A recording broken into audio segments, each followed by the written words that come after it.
My buzz, only super mega when I'm cleaning. Charmin's got my booty believing. Charmin Super Mega Roll is 6 regular rolls in one. Enjoy the go with Charmin. This is Joan, enjoying some me time up on the rim. This is Simon and his friends paddling the Salt River.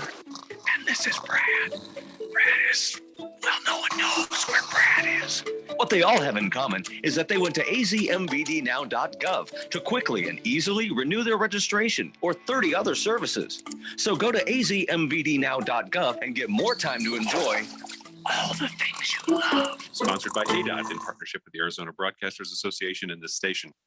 Uncertain times can lead to fearful investing, which could leave you in a bad spot, especially if you're trading on emotion.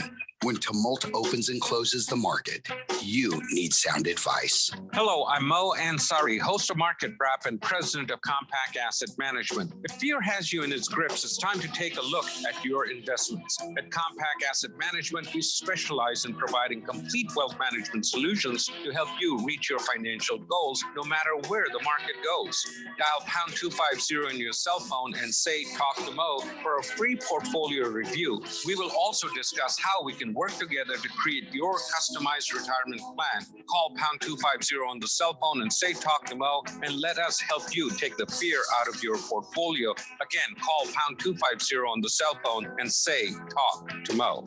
Compact Asset Management is a registered investment advisor, funds custodian, Fidelity Institutional Wealth Services, member FINRA SIPC.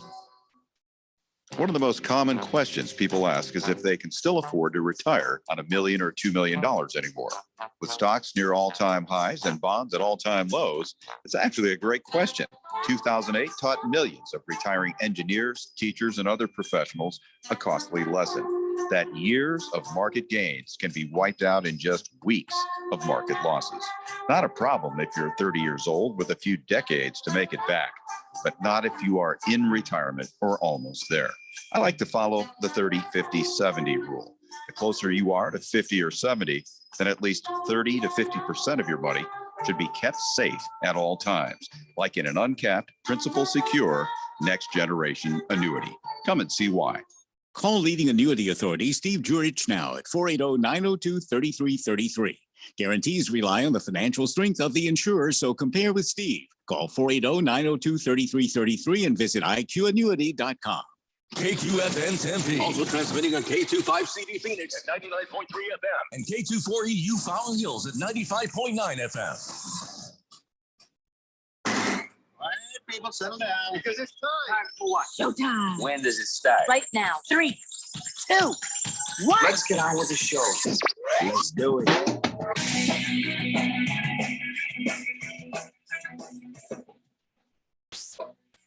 All right, everybody, it's Monday here on the Daily Blender. I'm your good friend, your radio pal, Jeffrey O'Brien, alongside not Randy White. I'll get to that in a moment. I got Keon Rose in the control room, and you guys are on the Fanatic text line, 888-368-1580, as we broadcast live in the Harman Solar Studios in Scottsdale. So I don't know if you've heard from him or not, Keon, but so I get a text from Randy yesterday, all excited. Oh my God, I just hit the biggest parlay of my entire life. And he's, I may have put more into this than I should have, but it paid off. It paid off big. I can't wait to tell you all about it. He says, you would not believe the payout. And then a little later, I find out he's called in sick to Radio Ron. So I sent him a text, what the heck? And it came back, number is no longer connected. Uh-oh. So I don't know the full details, but best I can figure, he hit that parlay and, he split town. Now, he also later left me a phone message saying, sorry, I'm not feeling good. And in the background, I could hear island music. I'm pretty sure that man is either in Hawaii or the Bahamas. I can't tell which. I'll see if I can get the voicemail off my phone and play it for you guys. But, come on, man. He didn't even call me. I got no message. I didn't even know. Yeah. So Randy White won big, and whatever is going on now, he's just decided he's on island time. So, okay, fair enough. But boy, that makes you wonder just how much money did he put down and how much money did he make with FanDuel? That's pretty amazing. I mean, that's very, look, he tells us all the time, scientifically proven, Randy 1580, it works. It works wonders. And clearly it definitely has. Yeah. And I was worried about him. I was worried about him with Radio Ron. And when I talked to Radio Ron, I was like, gee, I don't know what to say. I'm thinking, well, I'm going to have to try to, cover for Randy. And Radio Ron got a little emotional on the line. And he's like, I'm so proud of him. I'm so proud of him because, Radio Ron is Mr. Parlay. And he's been teaching everybody within earshot how to do these parlays and how, you could just bet a little bit and you could make some big money. So he's not even mad. He's just proud. So we're shorthanded, but Radio Ron is proud. So, okay, fine. Randy's not in trouble. We just, looking forward to hearing about his adventures.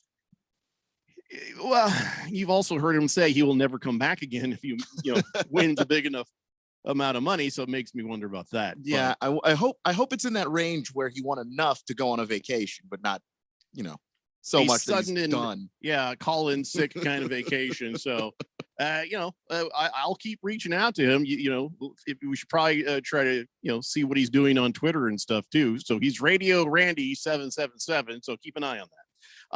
So speaking of payouts and going on vacations, Justin Thomas, he's able to fend off Will Halitosis there, and he is now your PGA champion, and he's got $2.7 million. So I'm pretty sure 2.7 million. Do you think that's enough to run off to an island and never come back? I'm not sure. I'm not sure, but I don't know. Maybe because with this inflation and gas prices, I'm not even sure about 2.7 now.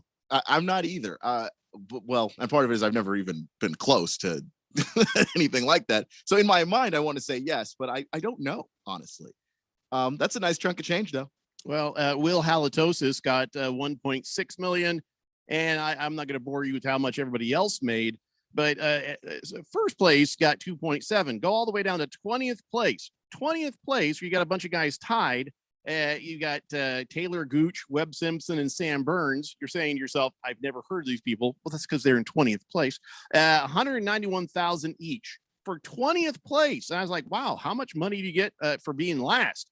Sepp Straka got $23,000.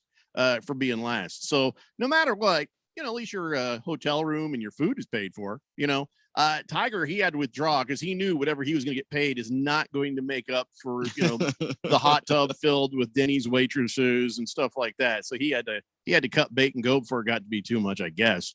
But that was disappointing to see Tiger. What was he had like a 78 and he's like, I'm out. Yeah, because for him, it's about winning majors. And he's just looking at that going, am I really going to shoot well enough on Sunday to warrant walking around, my knees put more miles on this swelling, all that stuff? Is it really going to justify it? Probably not. I'll see you guys at the next tournament. I'm resting up. Has he ever withdrawn in the middle of a tournament before? He made the cut. He golfed horribly on Saturday, but has he ever withdrawn before? He has, yeah. When he initially hurt his back, and it was probably right before all of the stuff came out with him and his extramarital stuff. Mm-hmm.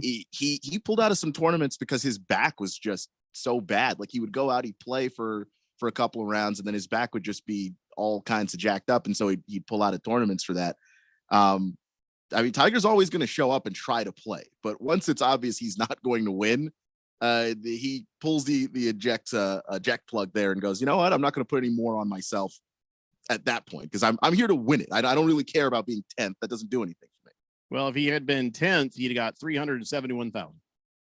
And that would have been a drop in the bucket compared to all the money that he has. He has a pretty good bucket. Let me ask you something real quick, Keon. Is my audio breaking up at all? No. That's weird because yours is a little bit coming this way. Okay. Just making sure, because after Friday, after what we went through Friday, I just don't want us to have to go through all that again. 888-368-1580. Wilbur says, actually, Randy must have bet the over-under on how many of my text messages from last week would be ignored. The over-under was 57. He took the over. Let me see here. I ignored one because you brought up the dreaded drink that I hate hearing a song about. Let's see. I read the one where you called me a killjoy, and no, yeah, that's why most of your texts are me trying to get me to say the dreaded song name, and I'm not going to do it. So get used to your text not being read, Mr. Wilbur. And hilariously, today you could play the dreaded song name because I'm not going to play the song. Ha! Pina colada. How you like those apples? I don't like the song either. So text away, Wilbur. Boomer Sooner says today, Jeffrey, good day, Blender Nation. Yeah, I made some bets on the basketball over the weekend, just some $1 bets like you, Jeffrey. I ended up making $20-something this weekend. That was a lot of fun. Good for you, Boomer Sooner. That's the way to do it. And then you get the joy of well, if you made $20, not bad. That's awesome. Let's see. Anyways, is there anything else we need to talk about with this old golf thing? No, I think that's just about it. I mean, that and Justin Thomas obviously wins it, but for him to start the day, what is he, like 7 back at the start of the day? Yeah, that was a come from behind win, wasn't it? 7 shots out. That was really impressive. That was cool to see. But outside of that, I mean, you could just sort of see Mito Pereira. I was actually talking about it with Radio Ron. Mito Pereira had the chance to win that tournament, be a great story. And he choked, and you could see it. And golf does that to people. It just it's just you and the shot that's up to you, and there's nobody else involved. You can't blame anything else or anybody else. And the pressure gets to guys, and it got to Mito. Well, that's how you find out who the greats are and who aren't. Sorry, Mito, you ain't so great. Better luck next time. Yeah, maybe you can do it again in the future, and this time finish it off. But that was rough. Miss Pringle says, yeah, Colts signed Nick Foles. Just send him to the Super Bowl already, huh? Give him the trophy now. Listen, I hate that move, but it's a backup to a quarterback. It could be a backup to the backup. It's just about having veteran presence, but I do hate this. God damn it. We were supposed to keep Frank away from the quarterback list, not another retread from his ghost of football past. I think that they're going to allow the retread of a backup because you can do far worse than Nick Foles in a situation where there's nobody left that has worked for Frank Reich that's not been on this damn team. Listen, I understand your pain. Okay. Do you know what they're calling the Washington Commanders on Twitter? The Washington Commanders, because Ron Rivera brings in everybody that was ever a Panther. Commanders. He just, it's so ridiculous. I understand your pain with that. And Frank Reich just going, yep, I coached that guy once. Bring him in. Yeah. It's kind of like we used to joke about all these coaches who get hired because they once had lunch with Sean McVay. There was that big rush on, the next young new guy. It's like, not everybody's the same. All right. So enough of the golf. Let's just take a moment and talk about the 147th running of the Preakness. And of course, early voting won. A horse named Early Voting won the Preakness. Mail-in ballots is expected to finish the race probably a week or two. Just depends on how that goes, Postal Service. But they ran the Preakness without the Kentucky Derby winner because Rich Strike's owner is like, I need some more time off.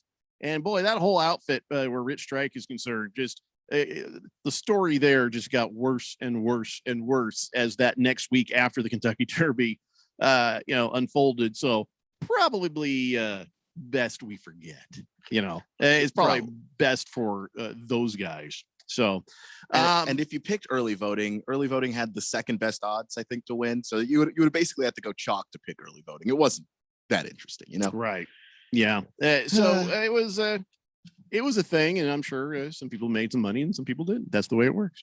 All right. So now let's move on to our Arizona Diamondbacks after they got swept by the Dodgers, after they lost a series to the Cubs. Well, they turned right back around and played the Cubs again and won that series 3-1. And so made yesterday's loss and the loss of Josh Rojas, not quite as bad. Now, the whole thing about third baseman Josh Rojas, he's got a bruised left hand. Torey Lovello is like, I don't think he's going on the injured list. There's swelling, but we're going to let him work that out day to day. So he's not going on the injured list. So they brought up the kid, Drew Ellis from AAA Reno for the job. So, all right, it was a nice solid outing by the Diamondbacks against the Cubs. And I get it. Cubs ain't great. They ain't no big deal, right? But wins a win. Wins a win. And this is an average baseball team. The Diamondbacks average is better than what we thought they were. Exactly. And that's why I'm taking the good with this and being pretty happy about what it is that I'm seeing. That last year when you talk about can the Diamondbacks even beat the other bad teams in the league, they really couldn't. And this year they're doing that. Like, obviously, you're not going to beat the Dodgers when you run into them. You know, you run into the Brewers or somebody like that. Like, it's going to be tough to beat that team. But you play the other below 500 or around 500 teams and beat them. I mean, that puts you in a decent place. Like, that gives you something to build on. They're running into the Kansas City Royals next, by the way. They're another below 500 team. I hope they win that series and keep the ball rolling. Yeah, I mean, average is better than crappy or horrible. We're not expecting amazing, but if you've got average, you can start to work on pretty good. You know what I'm saying? I mean, if you're crappy, pretty good, it's far away. But if you're average, pretty good, it's kind of within reach. You might have to make some moves, bring some people up out of the, whatever happens. What's the whole trade deadline for baseball? Can you trade somebody during the season in baseball? You can. I don't know exactly when the trade deadline is. I know it's after the All-Star break, but I don't exactly. If you're the ownership of the Diamondbacks and you're the management or whatever, and you look at this team, you're like, holy crap, this bullpen is doing pretty good. We've lost the hitting of Josh Rojas all of a sudden, but he'll be back. But you start looking at this team thinking, they're not that bad. If we added another piece or two, maybe we could be contenders. Is that crazy talk, or are they just so average that that's not even an idea? I think because the division that they're in is so tough, I think that might be crazy talk. So they should give up forever? Not that they should give up, but just in terms of if it's happening this year, I don't know. But like in terms of a couple of years down the road, if they draft well, develop their players well, because it's obvious that this organization isn't going to pay anybody. So yeah, it's gonna have to all come from in-house. But can we get some interns? Don't let that good talent walk out the door like they have in the past. You could have something. No, they didn't let the talent walk out the door. They showed the good talent at the door. That's true. With a trade or whatnot. It's been bad. Berg says, great videos, guys. Did you make a hot dog video, Keon? I did not make a hot dog video. Should I? I have seen a couple of them. I don't know. It might be too late. I think Berg said you were supposed to. I don't know how this all started, what the deal was, but the idea was the Fourth Dimension on their own decided, hey, in support of the Berg, who's been battling brain cancer and going through the chemo, and it hasn't been great for him, because usually chemo is great. But for some reason, this round of chemo for Berg has not been as advertised great. It's been crappy. So I don't know why he's whining, but whatever. So it was told that to show your solidarity with Berg, that you have to make a video eating a hot dog slathered in ketchup. I'm like, well, I do that all the time. Yeah, that's just a hot dog. Yeah. And I don't judge people for what they put on their hot dog. I could have very easily put some mayonnaise on that too and freak people out. Could have put some mustard on there and freak Berg out. But I followed the instructions as they were given to me, posted it on my Twitter, Radio Pal 1580, and I think I won. I'm pretty sure I won something. I didn't realize it was a competition. Well, I wasn't sure, but then I think that people said I did. So I won the cancer walk. I won the cancer hot dog video. So, and to make people even crazier about this, you know what I did? I used an uncooked hot dog. I'm sure that was enough. Ooh, why would you do that? I think that's the thing. They're fully cooked. Yeah, they're come to you fully cooked. Right. They already are that way before they get to you. So you can't really whatever make yourself sick. Rat parts and bug pieces that are in there, they're not made better by cooking. They're still in there, but they've already been cooked to a point. That's why it says in the package fully cooked. So, but I knew that would bother some people, so I enjoyed doing that. And I want to have a hot dog anyway. I almost had some hot dogs today. So Berg also, I think when he says great video guys, I think he's talking to the Fourth Dimension. So Keon, just I don't know what your problem was. Why didn't you make a video? Well, because I just really wasn't on Twitter this weekend, and then liar. When I saw all the videos, the weekend was kind of over. So I was just like, I did it in the middle of the day yesterday. I don't know. Berg, I'll have to tell you if they're still accepting entries, but I've already won, so I don't know what your point is. Unless you want to show, it would just be solidarity for the Berg. Yeah, that's what it would be. You're in it to give moral support. I'm in it to win it, and I did. Well, congratulations. So that's two. That's too big. And Randy's not here to stop me or to say otherwise. So, hey, Berg, we hope you're feeling better, though. Let us know how things are going, man. Blissful Hayes says Nick Foles should be the Colts starter. His postseason career is far superior to that relic Matt Ryan. Yeah. It's not about career. And Foles, he had a moment. A moment in the sun, and that moment is long over. And also there's this thing that happens between week 1 and 17 that you also have to be good at that he's not. Like if he has to play more than 3 or 4 games in a row for you, it's going to be a disaster. It just is. So let's hope that never happens. Boomer Sooner says, yeah, Jeffrey, the wife and I had hot dogs Friday night, put them on the grill, some Hebrew National, all beef, baby. Can you pour me a beer? Not sure if that's going to work with Randy not there. I think Keon can pour you a liquid drink right there, Boomer Sooner. Rye Guy says, weenies. Now, I don't know if he's calling us weenies or if he's calling hot dogs weenies. I don't know what you're getting at, Rye Guy, but whatever the case, God bless you. And thank you for your service. Good Cat says, so a few things.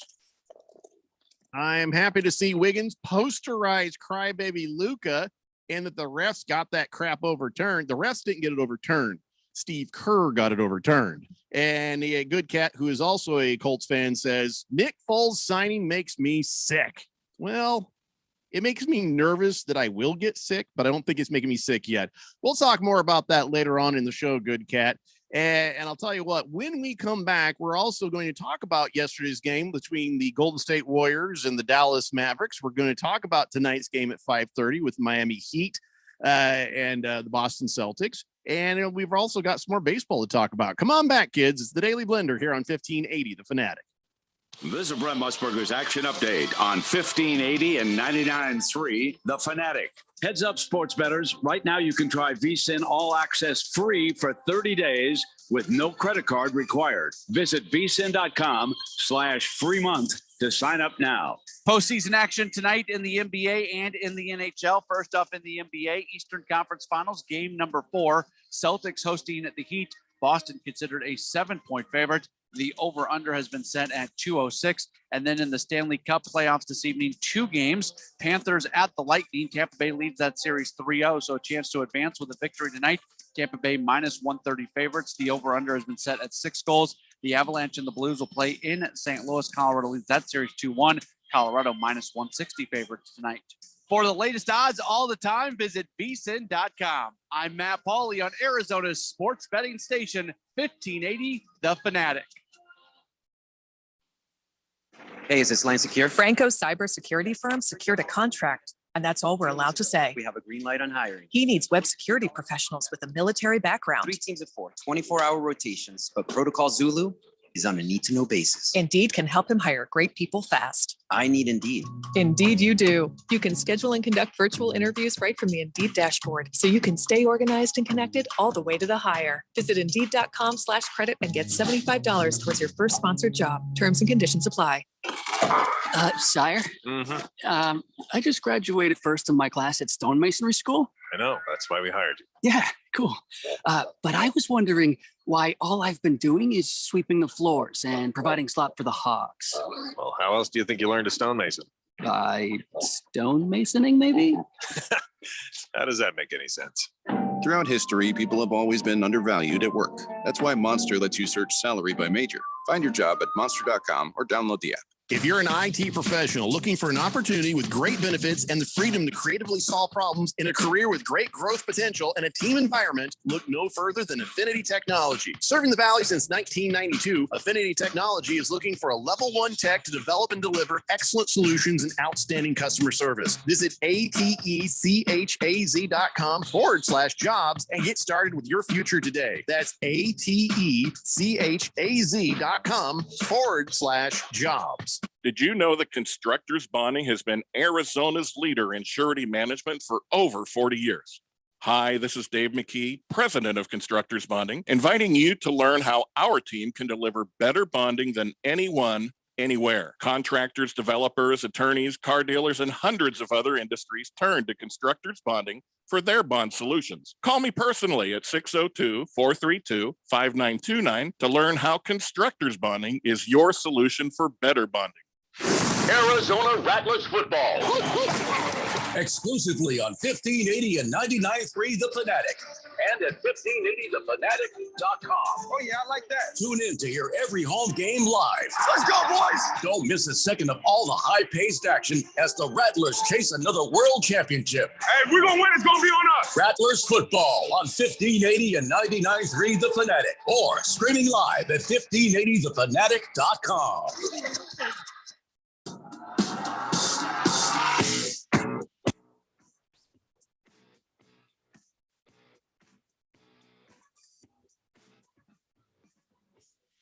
The Daily Blender here on 1580 The Fanatic. I'm trying to figure out when the Yankees play next. Now, I hate the Yankees. I want you to know I hate the Yankees. It's the Daily Blender here on 1580 The Fanatic. But I'm just a little bit curious when they play next because I want to also see who they're playing. And there's a reason for that. And we're going to talk about that here in a minute. But for some reason, my screen, can you find that out for me, Keon? My screen, I'm having a hard time bringing that They've up. got the Baltimore Orioles today at 7. Oh, okay. All right. Well, I'll explain why I was thinking about that a little bit later. But here's the deal. Listen, Randy White, I think, won a giant parlay, so he's not here today. But he'd want you to know that you can go yard all May long with $5 Dinger Tuesdays on FanDuel Sportsbook. This season is all about the customers. You'll get $5 for every home run hit by both teams when you place a $25 to hit a home run wager on Tuesday's Major League Baseball games. And the best part about Dinger Tuesdays is even if your bet loses, FanDuel's going to pay you $5 for every home run. That's not bad. So here I'm going to pick. I would, I think that he's hot.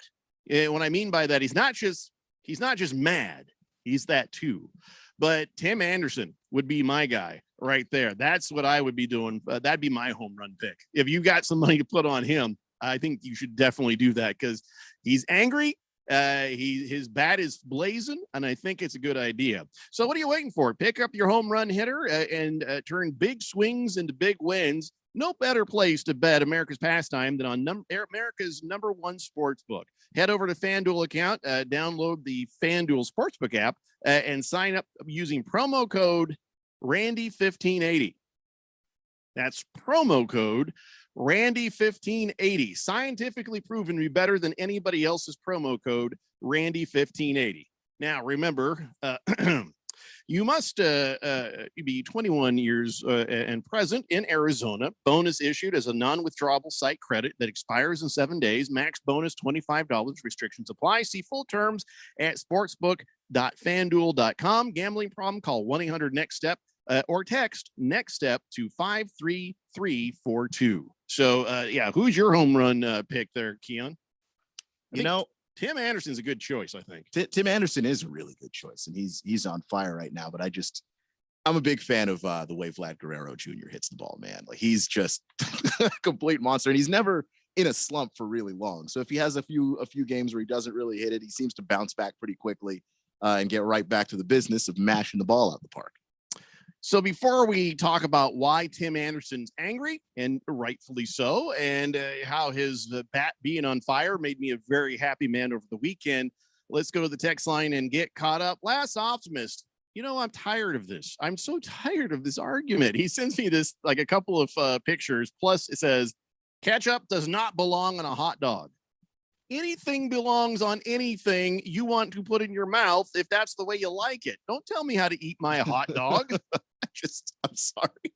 I've always eaten hot dogs with ketchup. So this is Me news too. to me. Since I was a kid. Yeah. That it doesn't belong there. I honestly don't care enough. I've seen a lot of things on a lot of hot dogs. Just eat it how you want to. Just eat it how you want to. There ain't no, there was a movie called That Was Then, This Is Now, and Morgan Freeman played a bartender. Emilio Estevez and some other guy were these punk kids. And at one point in the movie, he turns and says, there ain't no rules. There ain't, and then he says bad words, but he says there ain't no this and that rules. Basically, like, there's no rules. You do what you want to do.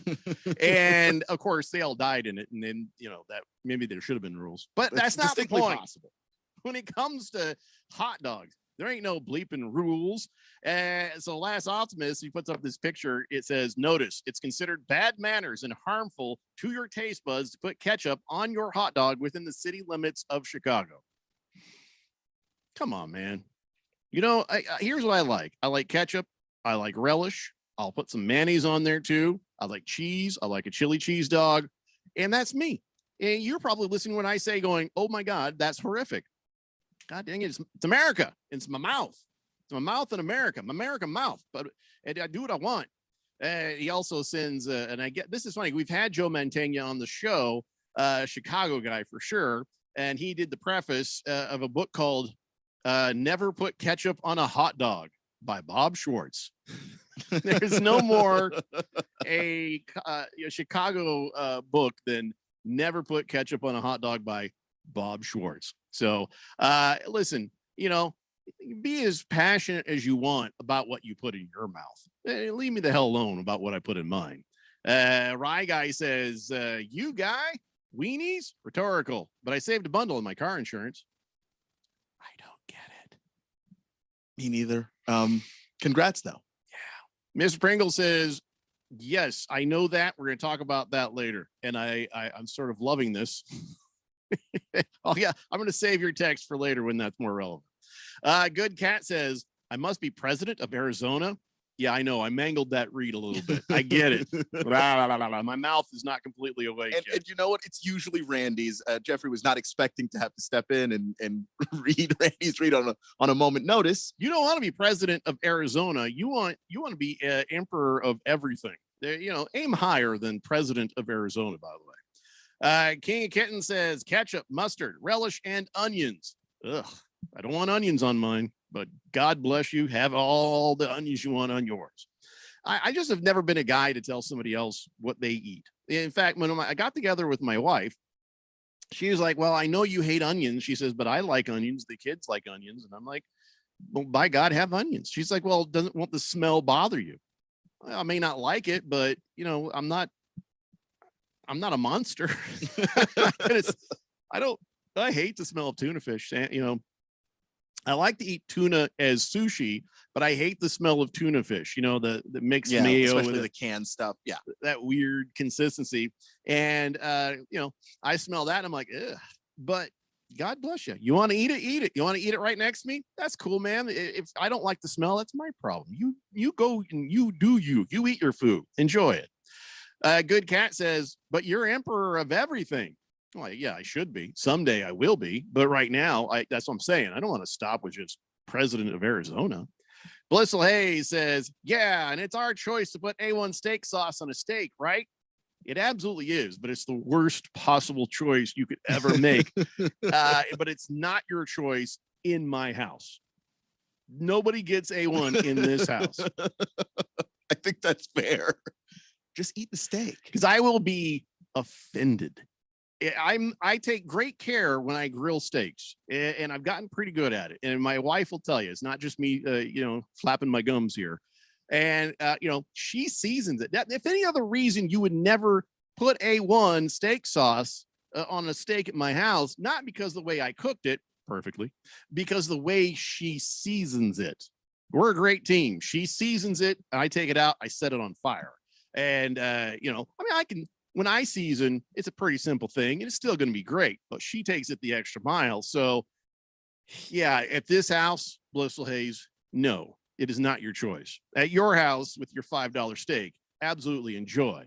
But I would just beg you, if it's anything better than a shoe leather steak, try it before you pour the sauce on it. At least try it. You know what I'm saying? Just try it. Miss Wilbur says, when I'm really hungry, I'll eat a Costco hot dog plain. I'll devour that thing in 20 seconds.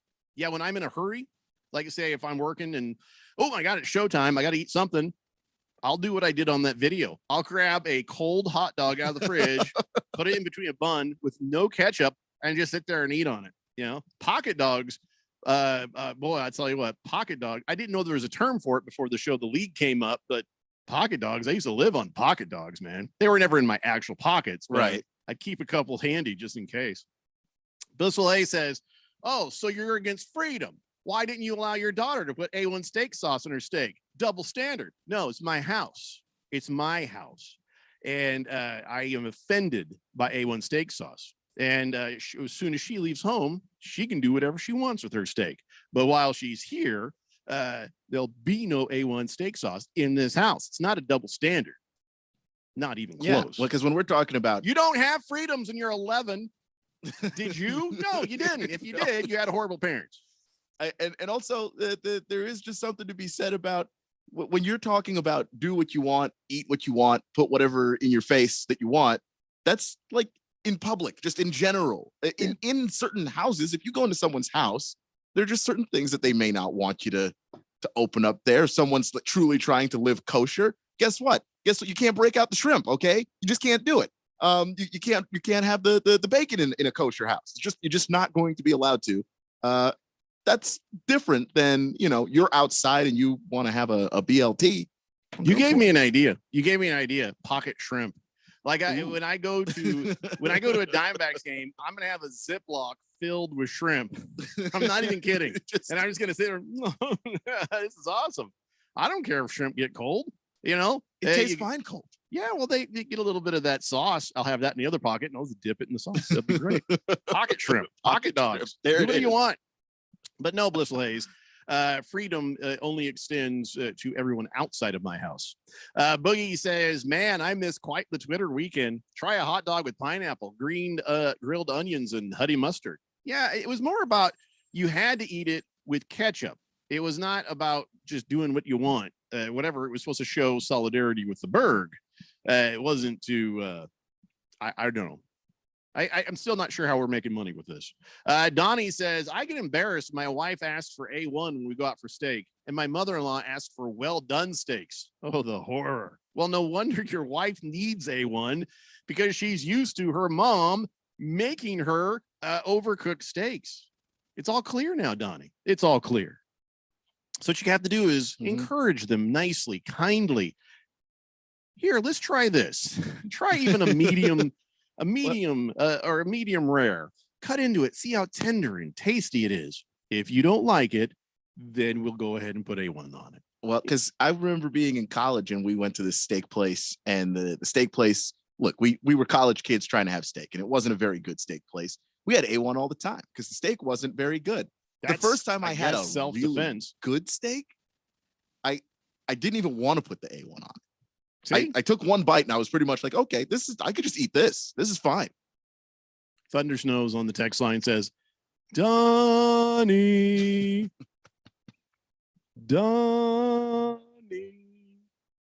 Still not sure why he does that. It bothers Donnie. I do know that. Good Cat says pocket tater tots like on Napoleon.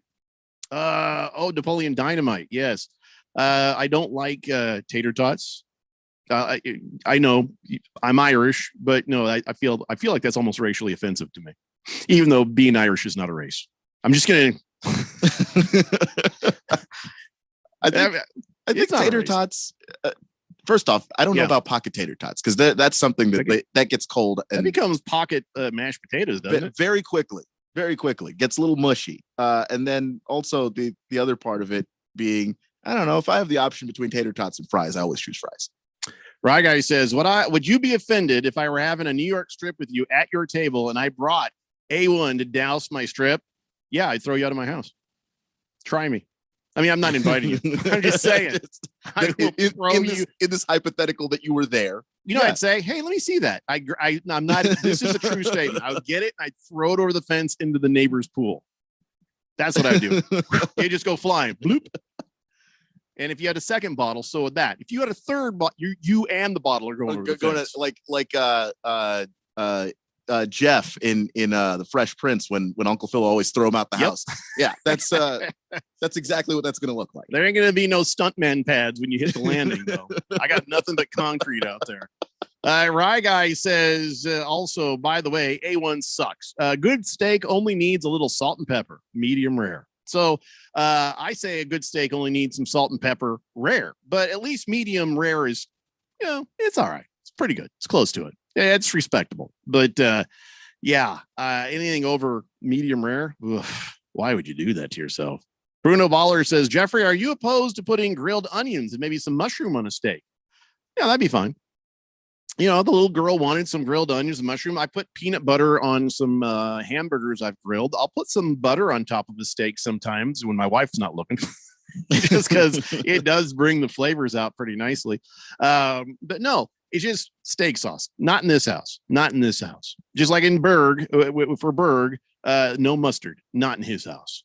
Miss Wilbur says, so the real question is this. You're cooking hot dogs out on the grill and one accidentally hits the ground. Do you put a bun on it or put it in a tray for somebody else to eat, or do you just wipe it off and eat it right then and there? I throw it away, man. If you're at my house eating my food, you're somebody I care about enough to never do that to. I might give it to a dog. Kenton says A1 steak sauce has high fructose corn syrup. I removed that from my diet. Now the good jelly is expensive. What do you mean the good jelly? What are you talking about? What's the good jelly? Is that a thing for steak? Big George says, hello, gentlemen. Happy Monday. Glad to see all the members of the Fourth Dimension taking part in Scott's Ketchup Hot Dog Challenge to fight cancer. Jeffrey was the clear winner this weekend of the challenge. We'll see what Randy and Keon do. Well, Randy is off on an island somewhere getting liquored up, or he's never stopped being liquored up once he won that parlay. Keon is just pretended like he wasn't on Twitter, so he didn't have to do this. I wasn't pretending. I was on Sunday morning and I saw the Washington. I saw it Sunday morning too. What did I do? At lunch, I made sure I had a hot dog and I did the video. The hell, I didn't see it all Sunday. I get the idea you're on cancer side. I think Keon is pro cancer. Wow. No, I am absolutely not. I'm sorry, Berg. I didn't know this when we hired him. It is too late to do anything about it. Keon is pro cancer. That is unbelievable. He's got a little pin that says, I heart brain cancer. Well, now hold on. That's just not true. Well, look at the time. We have to take a break. Oh, wow. When we come back, I'm sure Keon will find a place to tell me that was completely not true. It's the Daily Blender here on 1580, The Fanatic. Jamie's log, Progressive, the Harrington's backyard, day 4, 2:18 a.m. I've been camping outside the Harrington house for 4 days now, proving that Progressive has 24/7 protection. Mr. Harrington says I don't need to do this since Progressive protects 24/7 is a pretty easy concept to grasp, but I'm going to stay and prove my point. Besides, there's a big tree branch over the roof, and I think it's planning something. Progressive doesn't just offer a great price when you bundle home and auto. We offer round-the-clock protection, just not literally from Jamie. Coverage from Progressive Casualty Insurance Company, affiliates, and third-party insurers, and subject to policy terms. Bundle discount not available in all states or situations. There's no doubt that Harman Solar can save you up to 85% on your monthly electric bill. That's a fact. Bruce Jacobs here. But did you know it's possible to get solar for $0 down and no payments for 12 months? You can lease, finance, or even purchase outright. They have plans that fit everybody. Harman Solar is a family-owned, women-owned local company that uses top-of-the-line equipment. Call Harman Solar at 800-281-3189. That's 800-281-3189, or go to harmansolar.com. Hey guys, it's Stephen McCollum from the main event here on 1580 The Fanatic. And Izzy, what do you do at noon every day? Grab lunch. I got to get ready for the main event. Well, that will have to change as the main event is adding an hour, noon to 2 p.m. starting on June 1st. We have one more week of 1 to 2 p.m. So join me as we talk NBA and NHL playoffs, Diamondbacks and Major League Baseball, NFL OTA offseason workout updates, and more. Monday through Friday here on 1580, 99.3 FM, The Fanatic. The old way of living with diabetes is a pain. You've got to remember to do your testing, and you always need to be sticking your fingers. The new way to live your life with diabetes is with a continuous glucose monitor. You simply apply a discreet, easy-to-use sensor on your body, and it continuously monitors your glucose levels, helping you spend more time in range and freeing you from painful finger pricks. If you test your blood sugar at least 4 times per day and inject insulin at least 3 times per day, or use an insulin pump and have private insurance or Medicare, you might be eligible for a CGM with little or no cost to you. Call U.S. Medical Supply today for a free benefits check. We offer free shipping, 90-day supplies, and we bill Medicare or your insurance directly. Call now and say goodbye to finger pricks. 800-438-8173. 800-438-8173. 800-438-8173. That's 800-438-8173. Seems like everything is going electric these days. Electric cars, electric trucks. But what you save on gas, you pay for with that electric bill. With all these things being plugged into your house, wouldn't it be nice to save up to 85% on your monthly electric bill? Well, you can do that with zero down and no payments for 12 months. Call Harmon Solar. Harmon Solar is a family-owned, woman-owned local company that uses top-of-the-line equipment. Call Harmon Solar, 800-281-3189. That's 800-281-3189. Or go to harmonsolar.com. This is Brent Musburger. Don't miss Betting Across America, Saturdays at 11 a.m. right here on Arizona Sports Betting Station, 1580 and 99.3. The Fanatic.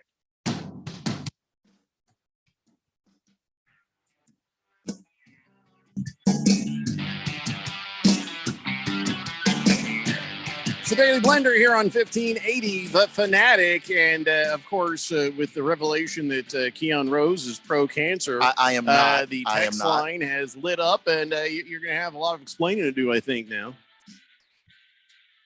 I don't understand. So why. where's the video of you eating the hot dog with the ketchup on it? Yeah, I didn't see any of the videos until late at night. You said you saw it Sunday morning. No, I said I was on Twitter Sunday morning. I saw the Washington thing. That was all on there Sunday morning. And that's all I did on Twitter. And then I got off Twitter. I usually don't spend a lot of time on Twitter unless I'm watching a game or something. Neither do I. I'm not usually on the socials on the weekend. You'll notice that because people will start crap with me and I don't respond. But yeah, I don't know. If I saw it, I just, you're a young man. I figured that your phone's always bloop bloop and you're right there on it. So I mean, right. my phone is it's your excuse. That's your story. That's fine. Is usually not in my hand at all times. I am not I don't know if I believe that. My brother is like 9 years younger than me. Mm-hmm. That's different. His phone's always in. Mine is the phone's around. I'm on my computer more than anything. Well, you have Twitter on there too, so I don't know what you're trying here. Good Cat says, I lost the hot dog ketchup challenge. I saw your video, man. I don't think you lost it unless you just hate ketchup. Thundersnow says, Keon is pro-cancer? You heartless bastard. Well, that's, no, I'm not pro-cancer. So, I don't know what to tell you. So you're only pro-Berg's cancer then? No, you're against all cancers, but the one Berg has in his brain. I'm willing to do the video. I just didn't see that everybody had done it until nighttime. So I was like, I'm going to bed. I'll do it if that's what it takes to show the support against the Berg's cancer. I'll go for it. It's not like the ice bucket challenge, which I never did. No, thank you. I'll send money. That's what I do. If I don't want to do a challenge, I just send the money. And that's what I was asking him. But I was like, I'll eat the hot dog. I like the hot dog. But what are we doing for money here? I know that the Berg and the Burb, Scott's, cancer, fundraising thing for the National Brain Tumor Society. He does that every year. But I didn't know if there was that attached to this. But I won that cancer walk. I won the hot dog thing, and I can't wait for the next challenge. I'm excited about it. Yeah, I'm looking to three-peat. Keon got a dynasty going. Keon, however, I guess is pulling for the other team. I am not pro-cancer. I've had that in my family of people I've lost. Me it's too. just I'm not pro-cancer, which makes it even weirder that you're pro-cancer. I've lost people, you've lost people. So, I mean, this is a surprising. It just seems it's more likely that I just didn't see the videos, which that's what happened. I don't know how that's possible. Rye Guy says, don't make the mistake of refusing my company at your dinner table. I'm great dinner company. By the way, Hefe, steak sauce is consumed by the same hillbillies who eat ranch dressing. I bet anyone that 90% of all U.S. trailer park residents have steak sauce and ranch dressing in their kitchen. What's wrong with ranch dressing? And there's nothing wrong with steak sauce. You can use it on other stuff. Just I never have ranch dressing on salad. My wife likes to make the Caesar salads and stuff and the healthy stuff. Mm-hmm. But what happens is we usually have a bottle of ranch dressing, like for the kids like to dip wings in it, sometimes pizza. But what happens is it really occurs to them so seldomly. Every 4 or 5 months, I'm throwing away a completely full bottle, unused ranch dressing that is expired. And I'm like, I'm going to stop buying this. I'm going to start trying to find restaurants that have it in those little peel cups that never expire. There you go. And now, I'm not going to buy these bottles anymore. Mr. Wilbur says, okay, now I'm hungry. How about a bacon wrapped hot dog? Doesn't that sound good? Yeah, it does. Why wouldn't it? Except for, can I just talk a moment about bacon stuff? A bacon wrapped filet sounds like a good idea.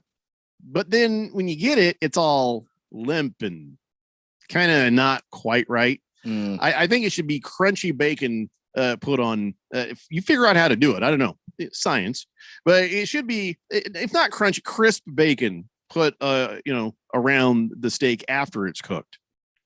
You know what I mean? Yeah. I just feel like I don't like limp, lifeless bacon. I don't know if it adds much to the flavor. If you're like, yeah, or you just, you know what I mean? I don't know. Maybe a bacon crunch sort of sprinkle when you cook it. I don't know. I don't have all the answers here. All I know is that in my experience, bacon wrapped stuff leaves you with limp and, yeah, it makes the bacon soggy, which, Mr. Wilbur, so bacon wrapped hot dogs, I guess if you put slices of bacon in the hot dog, I don't know about wrapped. I don't know. Now I'm just being bacon difficult, I guess. Boomer Sooner says, Jeffrey, I normally wrap a steak, cook it, then take the bacon off. Then I use the bacon. Mainly, I put the flavor on the steak. I don't know if I really eat the bacon. All right. Well, that's interesting. Fed Fan says, oh, great. So now I'm trailer trash because I have steak sauce, ranch dressing. I also have ketchup. If that's trailer trash, then I'm proud of being trailer trash. Keep in mind, Fed Fan, that was just Rye Guy talking. That was nobody else talking. I don't think you're trailer trash just because you have those things. Enjoy your ketchup. Enjoy your ranch dressing. And I guess enjoy being bad at making steak. And enjoy that steak sauce too. America. I'm sorry. I'm not going to tell you what to do, but I am going to tell you that I think it's horrible. Oh yeah. You can absolutely judge people. There's nothing wrong with that. Just, let them do it. Santa's number one helper says, I'm at Fry's right now getting my 8-piece chicken and watch them search for the right piece. That's annoying. Tell them if they're having a hard time, say throw another thigh in there because those are the best parts, the thighs. Oh, good. So good for you getting that Fry's fried chicken, though. Sorry, it's annoying. Mr. Wilbur says, prior to cooking hamburgers on the grill, I've tried putting spicy honey on the actual meat. And let me tell you something. It's definitely worth the effort. That's interesting. Spicy honey. Spiced by what? What's the honey spiced by?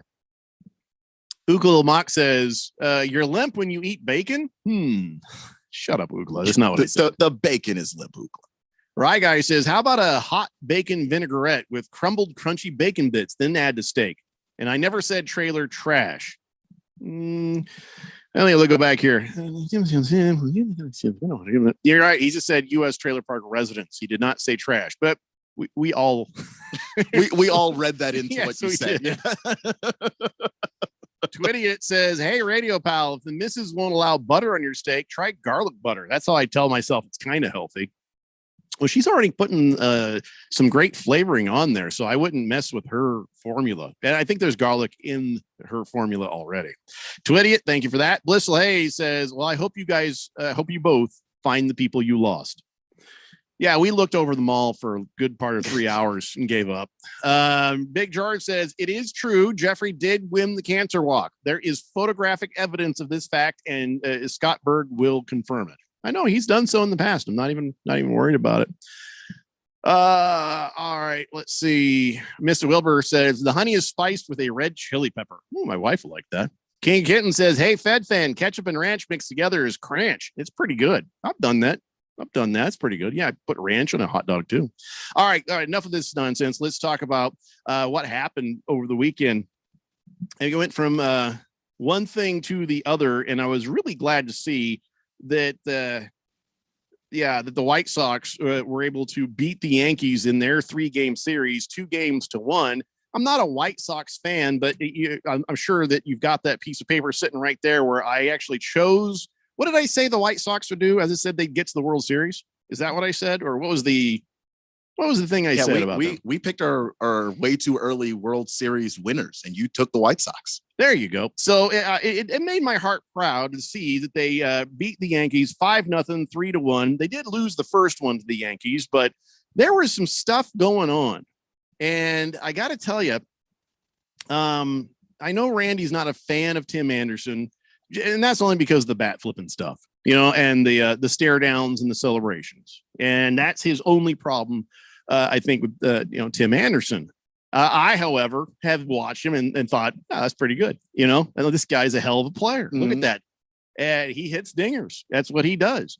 And they're playing the Yankees. So, of course, it makes sense that these horrible, evil Yankees have a guy on their team who says racist crap to people. Josh Donaldson, I guess, was calling Tim Anderson Jackie. Hey, Jackie, way to go, Jackie. Why'd you hit the ball, Jackie? And that's in reference to Jackie Robinson. That's like in the movie with Eddie Murphy and Nick Nolte. Nick Nolte called him Coltrane, called him all these names of like African-American singers, blues singers, stuff like that. And it was always with the dripping with like, what you really want to call me is the N-word right now, right? Because that's the tone of it, right? And that is what was going on with the Jackie coming from Josh Donaldson, and so of course even other players are calling him out on it. Liam Hendricks is like, well, that's complete bull crap. I'm paraphrasing what he said. He said here's what it is. Josh Donaldson says, well, no, that was just nicknamed and inside joke stuff between us. There's no inside joke. There's none, because it's neither a joke nor is it very inside. Right. And so now Liam Hendricks is saying, well, here's the thing about that. He says, I've spoken to a bunch of people at 4 separate clubhouses that guy's been into. And as a whole, none of them got along. He doesn't have inside jokes with anybody. Nobody likes Josh Donaldson. And he's just like, so everything he's saying is it's delusional to think that he has any sort of relationship with Tim Anderson that allows him to say, to call him Jackie. And of course, the White Sox catcher got into a kerfuffle with him about this at the plate. And there was a bench clearing, just a bench clearing. I don't know if anybody punched anybody. Right. But yeah, so tell me if I'm getting this right. It's not about the fact he said Jackie. It was dripping with that sentiment. I'm using another black person's name and I'm saying it to you the way people back in the 50s would have easily and openly said the N-word. Do I have this right? You do have that correctly. Yeah, that's because he was trying to say there was nothing malicious about it. And I don't see how, because it's insulting on a couple of levels. One, you're saying Jackie and you don't mean that as a compliment. So it's A, you're insulting a current African-American player, but B, and more to the point, how dare you use the great Jackie Robinson's name as a damn insult? How do you manage to do that? Like one of the most important players in the history of the game you play, and you somehow found a way to weaponize his name as an insult. You almost don't deserve to be playing baseball when you do something like that. I think if he's racist, he doesn't, but that's just me. Now, Tim Anderson did have the last laugh, and that is when that's when he hit himself a nice home run, and he's running off the field. He's just telling the crowd to shut the F up, doing this and then yelling, everybody shut the F up to the Yankees stadium crowd. So I'd say that story had a happy ending on that. So I know, again, Randy is not a fan of the bat flip, but outside of that, I think that he would agree that Josh Donaldson is a piece of garbage. And at least in this moment, Tim Anderson did exactly the right thing. He showed him what was what on the field. And there's everything to love about that. That's why I like Tim Anderson, honestly. He takes the game personally.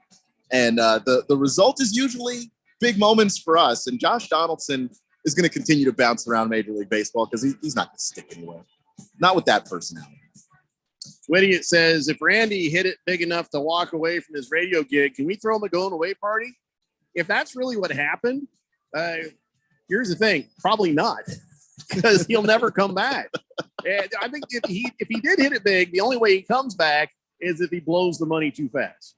That's the only way he'll come back if that's what happened. We'll try to reach him during the break, see what's going on. Hour 1 is down. Hour 2 is right up next. It's the Daily Blender here on 1580, The Fanatic. Jamie's log, progressive, the Harrington's backyard, day 4, 2:18 a.m. I've been camping outside the Harrington house for 4 days now, proving that Progressive has 24/7 protection. Mr. Harrington says I don't need to do this since Progressive protects 24/7 is a pretty easy concept to grasp, but I'm going to stay and prove my point. Besides, there's a big tree branch over the roof, and I think it's planning something. Progressive doesn't just offer a great price when you bundle home and auto. We offer round-the-clock protection, just not literally from Jamie. Coverage from Progressive Casualty Insurance Company, affiliates, and third-party insurers, and subject to policy terms. Bundle discount not available in all states or situations. At Charmin, we heard you shouldn't talk about going to the bathroom in public, so we decided to sing about it. I love my Charmin Super Mega Frozen. It's TP goals, yeah. Charmin's got 6 rows in one. Lasts forever on my buzz. Only super mega when I'm cleaning. Charmin's got my booty believing. Charmin Super Mega Roll is 6 regular rolls in one. Enjoy the go with Charmin. Living with chronic pain isn't really living at all. So why don't you do something about it? I just learned to deal with the pain. I mean, I don't want to go through a long, agonizing surgery. Or some doctor will just put me on meds for eternity. I don't like taking medication. Avoid both of those with stem cell regeneration therapy. It's non-invasive and, in most cases, with only a single injection, you're on your way to pain-free life.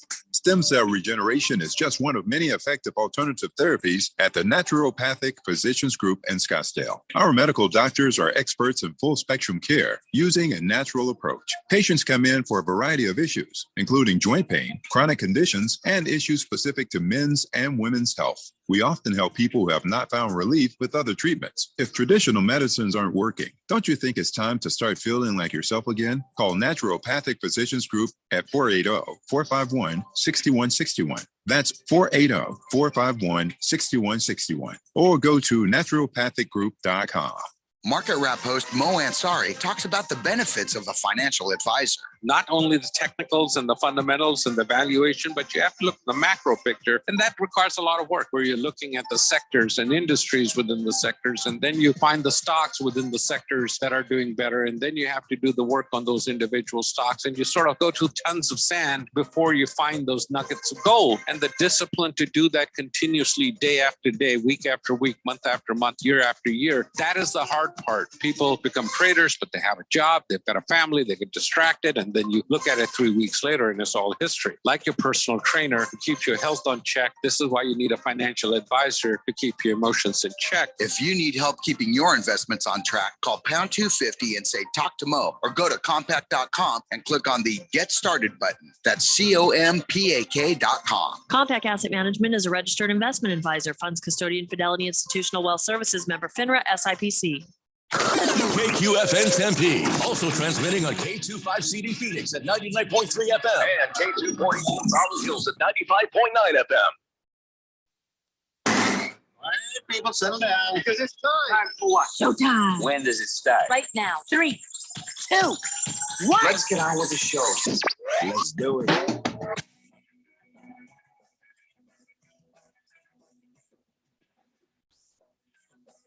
All right, everybody, it's 4 o'clock here on the Daily Blender. I'm your good friend, your radio pal, Jeffrey O'Brien, alongside not Randy White. He hit a big parlay with FanDuel the other day, called in sick, and my answering machine has him with a bunch of island music in the background pretending to be sick. So I think you can connect the dots on that. We'll let you know more when we find out, but right now, I don't know when we're going to see him again. We got Keon Rose in the control room. You guys, as always, on the Fanatic text line, 888-368-1580, as we broadcast live in the Harmon Solar Studio in Scottsdale. And so last night, sitting there in my comfy chair, brother-in-law is over there, sitting there with his comfy beer, and we really enjoyed watching the Golden State Warriors pretty much dominate the Dallas Mavericks the entire game. It wasn't like dominate by a huge margin, but I never was that worried about those 10 points that they had in the lead. I mean, it got down to like 7 or 6 here and there, but then the next possession point, there goes back. The Warriors kept the nice cushion between them and Luka and the Mavericks, and 3-0 lead. Makes me very happy. It should make you happy because it's a very sustainable thing. It's not, when we were watching the Suns play the Mavs and you're wondering, okay, they beat them at home, but what are they going to do on the road? The Warriors, there's no change there from home to road games. They just do what they do. I think that is the mark of a team that's been there before. They know how to win. They know how to finish people off. And yeah, you said the game was close. I think there was a point in time, like maybe 2016, 2017, this Warriors team would have been trying to embarrass the Mavs and go up by 20. I think they're trying to play with a little bit more control now because they know they've got to pace themselves. They're a little bit older than they used to be. But yeah, the game wasn't in doubt at all. They just handled their business from start to finish. Yep. And, there was no smirking. There was no smirking by Luka Doncic. There was some shimmying by Steph Curry. And I think Luka did a shimmy at one point when he dropped a 3. I think it was at the end of the half or something. It was at the end of one of the periods, and he just swished it. I mean, I gotta tell you, it was a long 3 too. Hate Luka, but goddamn, you gotta respect that man. And I have to respect that man. I do have fun watching him play. Like I do enjoy the way that guy plays the game because he's just so skilled. Every shot just seems like it comes so easily to him. And yeah, the 3 that you were talking about, it was a deep 3 too. It wasn't like, corner 3. I mean, he was near logo distance when he pulled that one and knocked it down. So yeah, of course you're gonna have a little fun at Steph's expense and shimmy, but understand that guy, Steph Curry, is the greatest 3-point shooter in the history of the game. And here's the thing, they weren't even the greatest 3-point shooters in the game, meaning that they're smart enough to realize when the threes are not falling. And boy, I tell you, they were not falling. They did not have a very good 3-point percentage in that game. It was just brick. And then, they did the smart thing, though. They went in there and got some 2s. They started controlling the paint. I think they dominated the paint again in this game like they did on Friday. But, it's nothing. It's nothing compared. Forget the 3-point shooting. Forget the adjustments that they made. Wiggins and the dunk. That was the game. I'm sitting out like, what just happened? Wiggins just out of nowhere drives the lane and just goes up and he posterizes Luka. And that's all anyone says. Oh my God, that's going to be a poster. Reggie Miller was losing his mind. Kevin Harlan says that's a poster. Everybody, and rightfully so. And of course, Luka flops and they call it a foul, but Steve Kerr's like, oh, hell no. That poster's going on my wall. I'm challenging. And they won the challenge. And so the posterized points stayed, and it was a thing of beauty. And here's what Lucas says. He says, I got hit a little bit, but that was impressive. I'm not going to lie. I saw the video again, and I was like, oh, that's pretty incredible. Then he says this, I wish I had those bunnies. I think he just means it's his feet. Just the ability Nope. I had to look it up. No. Bunnies in the basketball slang, an open, uncontested shot, usually a layup or a dunk. And even in that, Luka's being a douchebag. Luka, I don't know if you noticed, but you contested. It was not uncontested. It was not an open, uncontested layup or dunk or shot. There were people there. Wiggins just worked his way through, and yeah, he had a pretty good lane to the basket, but your star player is standing right there, a guy who's bigger than Wiggins. So there was no bunny. Yeah, no bunny. The only reason why I thought he meant his feet, because I know English is not Luka's first language. So it's possible that's what he meant. Well, basketball is his first language. That's why I checked it. I had like, I got to see if that's a thing. It is, but I don't know if that's what they call it in Europe. But I have heard that before, but I really think he meant just Andrew's got an athletic ability that Luka, as great as he is, just doesn't have. I wondered about that, Hefty Lefty. He says bunnies also refers to jumping ability. I wondered if that meant ups, because when I was a kid, they was like, oh my gosh, this O'Brien kid has ups, because I could stand underneath the basket and jump up and grab the rim without running. And I couldn't dunk, but I could do at least that much. And everyone's like, wow, oh, look at him. He's got ups. That's all I had. I had no other talent. I had no other basketball talent. So, yeah, I thought that's what it meant, hops. But when I look it up, it said that right there. So, yeah, a lot of people are saying that meant hops. Okay, so if he's complimenting Wiggins, he's saying, I wish I had those hops. I had those ups. Because Luka can't really. Luka's like just clearing a phone book kind of jump. I mean, Urban Dictionary is kind of dumb because they didn't put the thing in there in hops. That's what I thought it meant, but then it said it didn't. So I thought that's what he meant by it too. Because just contextually, it seemed like he was trying to give him a compliment. Well, it makes more sense now. Yeah. That's what I get for trusting the Urban Dictionary, or I Googled it is what I did. So 888-368-1580. Fed fan says Wiggins is having a phenomenal series. The box and one zone defense keeping the Mavericks from winning. The only way the Mavericks will win a game is that they'll have to at least have 4 Mavericks hitting 3-pointers. Well, that's a lot of their formula for success against the Suns. They were just going crazy with those. Yeah. And the thing is, Kerr is using these different defenses to confuse it because it's working. Because you can't use the box and one the whole game. You really can't. Because Jason Kidd, I thought, said something really smart in the press conference, which is like when they do the box and one, the corner threes are wide open.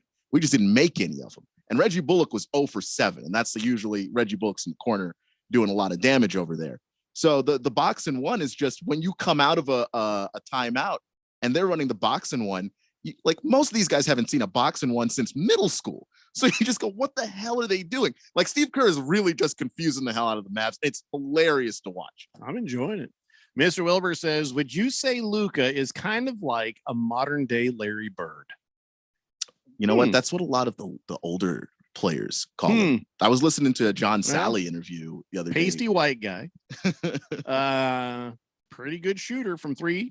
I don't know. I think athletic enough, but like he's got the similar thing with Bird where he never played above the rim, but he clearly was he as physical?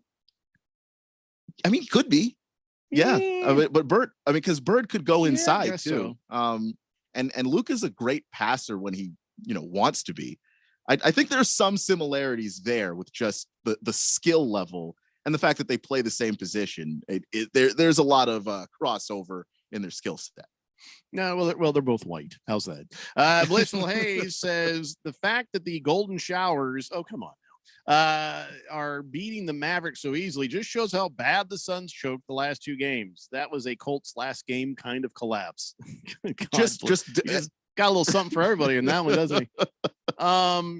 You know what?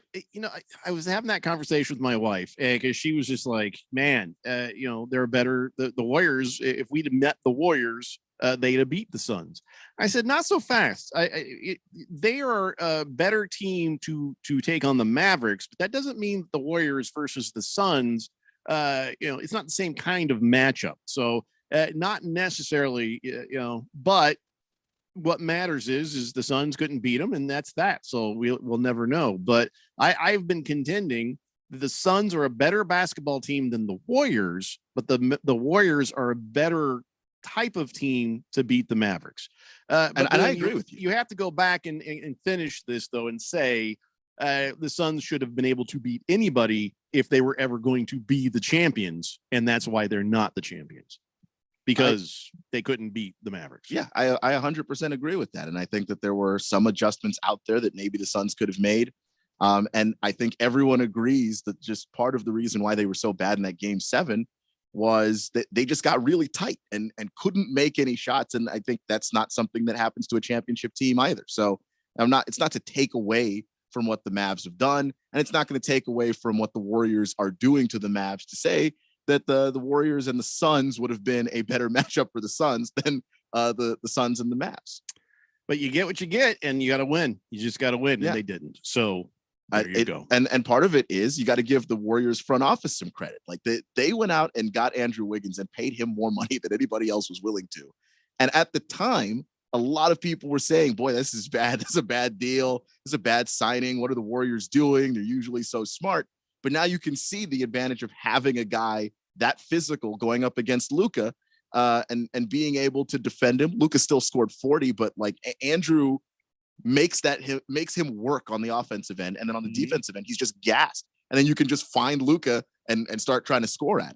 Yeah, listen, Steve Kerr has been working it as a coach, and this team again, they're faster. They work harder on the offensive rebounds, which some of the Suns don't do. There's many different ways that the Warriors are just different from the Suns, but the Warriors would have to play the Suns differently as well. So, but enough about that. Can't do the woulda, shoulda, coulda. All we know is the Warriors are getting ready to sweep the Dallas Mavericks, but are they going to have problems with Otto Porter Jr. Being out? He hurt himself in the game there. I guess foot soreness is all they're saying so far. Has there been any more word on Porter's injury? And also, how much will this affect the Warriors? It's going to affect them a little bit because the Warriors' strength over the Mavs right now is that depth. That their 4 through 10 guys are way better than the 4 through 10 on the roster for Dallas. So that's gonna hurt a little bit because Otto Porter does give you that, and he does give you quality minutes when he's out there on the floor. 82% shooting, and first 2 games. Yeah, I mean he knows himself now, being in the league as long as he has. He knows that he likes to get to the basket. He knows where his spot is on the floor, and when he's open, he knocks down threes. But I think the other value that he gives the Warriors is as a defender, he is in that mold of a long, lanky guy, stays in front of the ball carrier. So he's gonna be missed if he does miss extended time. He's doubtful for game 4. So they haven't ruled him out yet necessarily. So it's not going to be, playoff ending for him, but we'll see. That's all we've got at the moment. Unless the Dallas Mavericks come back and win 4 in a row, then it could be playoff ending for him. That is true, but then that would be playoff ending for a completely different reason. And I was just being historical, which I don't want to see for so many reasons. Tell you what, also bad at sarcasm. So. If they do it, if they came 4 games back, you couldn't say nothing. You couldn't say nothing. But no, that's not. Do you think this is going to be a sweep, or do you think the Mavericks will get this next one? No, I think it's going to be a sweep. Feels like a sweep. Yeah. After game 2, I didn't want to say it just because it felt that way in the series before. Mm-hmm. But just the way that the Warriors operate dealing with Luka, and the fact that they don't ever really leave those shooters alone, and they don't have to double team because of the minutes they're getting from Wiggins. It's I just don't see the Mavs having a counter to this, because their counter is really them depending on you overplaying Luka, and then they can do a bunch of adjustments from there. And the Warriors just refuse to do it. I don't know if I believe in the luck thing. What I mean is, sometimes my wife will say, wow, we weren't watching and they were losing, but once we started watching, they started winning. And I'm like, I don't think that mattered. This other person, well, I shaved the beard and I didn't shave a beard and I waited for that. That doesn't matter either. I wore my lucky shirt that nobody cares. I put on a rally cap. Nobody cares. So you're not in the game. So your luck is irrelevant. 3,000 miles away. It doesn't matter. You may think it does, but it doesn't. Okay. There's no issue with your luck and your team. Unless you crashed your car into the team bus, you having bad luck doesn't impact the team. And so when I saw Charles Barkley riding a horse up to the desk of Inside the NBA before the game, I thought, Mavericks have lost two games now, and he was wearing a Mavericks jersey on the last show, and I'm like, what if Charles Barkley is the bad luck for the Mavericks? Could be, although it seemed like he was more bad luck for the horse's chiropractic needs, because that was a whole lot of man on that horse. I don't know if you saw that. I did see that. Yeah. That horse is kind of like, all right, I'm cool, but get this guy off me. Get him off me. There's just only so much I can take right now, and we're pushing it. We're pushing the limits of what I can do. But you got to give him credit, though. He had the hat, the suit, and he's trotting in like the sheriff, into town, and it was pretty cool. And then it was hilarious watching him try to get off the horse. Could not get his leg up and over the horse. Which I just thought, when he got on the horse, he had to know that getting off of this was going to be real rough. Yeah, in a suit. And you are ginormous. You're ginormous, and you're a former basketball player, so we know the joints are hurting you. You're not, just gonna hop off. The truth is, he could have ridden that horse up to there without anybody leading the horse. So people gave him some crap for that, but they had to, for insurance purposes, they had to have people controlling the horse, not for Chuck's safety, but more the crowd. You had to make sure the horse didn't get spooked and throw Charles Barkley into the crowd where he would immediately kill and crush people. Somebody could get killed and crushed by any number of things that could have gone wrong with that. And that's why they led him down the way there. But that was pretty cool. But I don't know if you've noticed, ever since he's been saying Mavericks are going to win, Mavericks didn't win. Nope. It's got to wonder if there's something to that. I don't know. I just think that Charles Barkley superstar luck does matter. It does. I think Chuck is just he leaned into the pick, and he's just he was, I think he was wrong from the get-go. And he's gonna stick by it. So that's the way that's going down. I don't know if it's luck, because it's just I don't think the officiating's been particularly terrible in this series. I don't think the Mavericks shooters are missing a bunch of open shots or anything like that. They're pretty well defended. So they're losing because the Warriors are just outmaneuvering them everywhere. Looking forward to them being gone. I'll be honest with you. Looking forward to the Mavericks going down. I can laugh in Luka's stupid face, and then we go on and see what happens next. Hefty Lefty says the Larry Bird comparison, that's good, but Bird was faster and obviously a better shooter. Really? I think as far as shooting goes, you have to look at the stats similar on that, right? Yeah, I'll go ahead and pull it up, but I think they're pretty similar as shooters. I think Bird was smarter with his shot selection. I think Luka takes some really bad shots because he just has the skill, so he'll just pull up from 30 and try and see if it goes down. But I don't think that the gap between Bird and Luka as a shooter is that big. Good Cat says, bite your tongue. Luka will never be Larry Legend. Maybe Dirk, but not Larry. Well, him and Dirk Nowitzki are like pals. Like that's what I heard on the telecast there. Yeah, Dirk passed the torch to Luka as far as I was the European big man that held the Mavericks for 17 years or however long I was there, and now the torch is yours. And that's their friendship. That's their relationship there.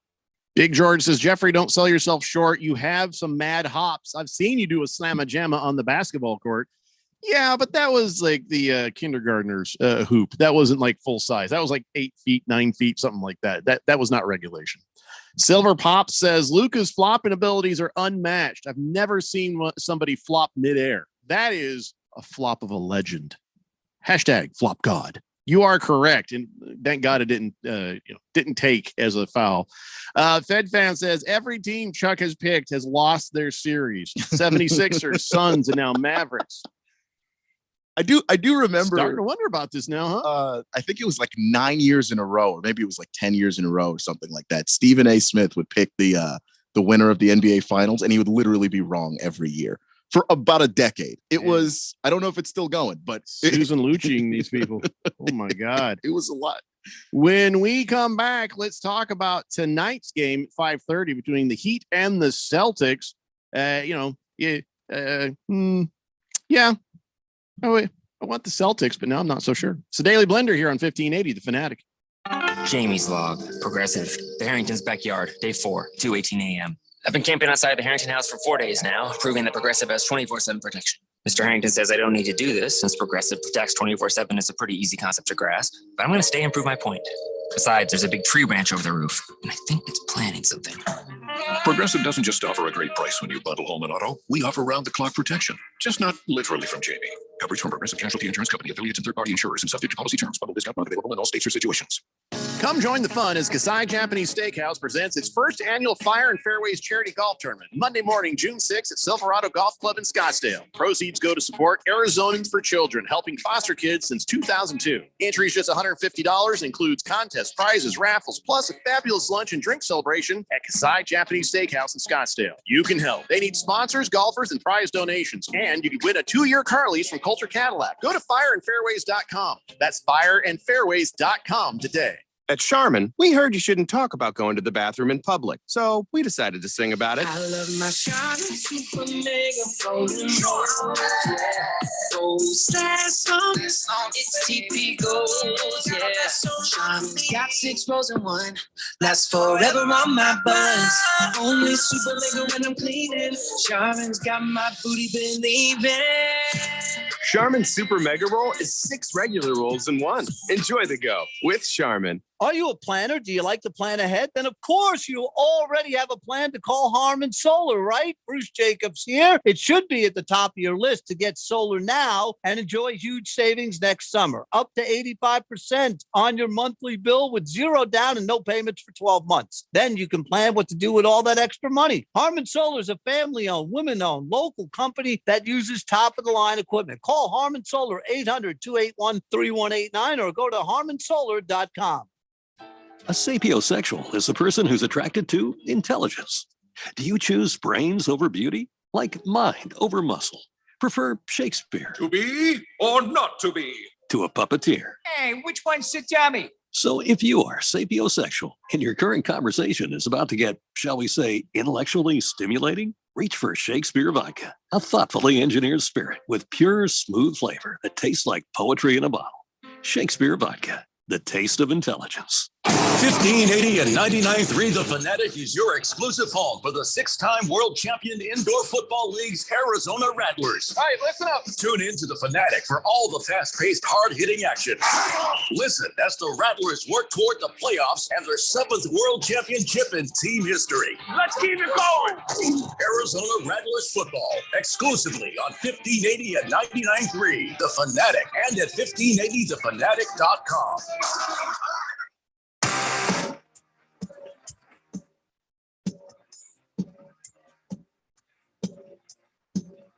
This is the Daily Blender here on 1580 The Fanatic, and we've got the Indy 500 coming up on Sunday here on 1580 The Fanatic. Also, the Arizona Rattlers are playing at 3 p.m. Sunday afternoon as well. Did they win their game this weekend? They did. There we go. They're basically just on a unstoppable tear, right?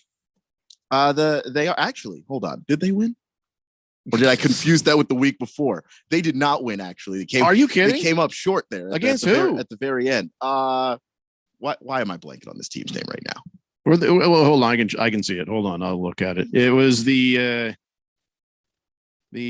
Frisco Fighters. Yeah, that was a close game. The Frisco was able to punch it in at the end.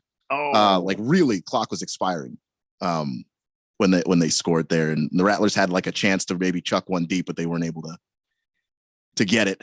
Yeah, well, they got the Spokane Shock coming up on Sunday at 3 o'clock. Like I said, after the Indy 500. Poor Spokane. Yeah, because they're not going to be happy. They're not going to be happy until they destroy another team. Yeah, and I know the Rattlers too. They were missing some linemen in that game, so that was part of the reason why they're one of the better running teams in the IFL. And obviously, you miss those guys in the trenches. It makes it harder to do what you do. Still had a chance to pull off that one. I somehow got that confused the week before in my head. It's all right. That's all right. 888-368-1580. We're talking about the NBA conference finals. And Wilbur says, yep, Blender is correct. Larry Bird is much smarter than Luka will ever be. I don't know about, I don't know if I'm going to say Luka ain't smart. I said Larry takes smarter shots, but Luka's 23, man.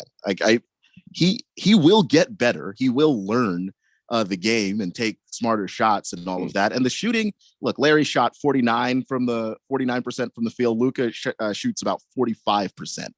And when you consider the volume of his shots and the fact that the offense is basically Luka, right? Yeah, I mean, so he's going to be taking a lot of difficult shots. The gap's just not that big.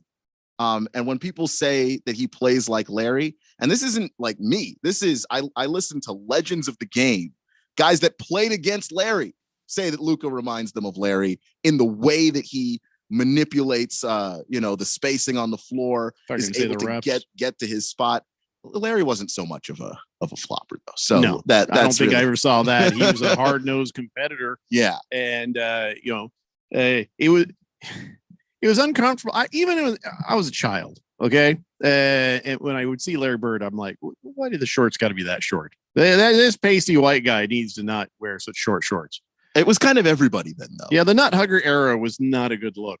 And I remember jogging around the inside of a gymnasium the entire hour to to the Village People, YMCA, in the Navy, as our PE teacher sat in a lawn chair in the middle of the gym and with his mirrored sunglasses on and had the music on. He was, now look back, that dude was stoned out of his mind or hungover.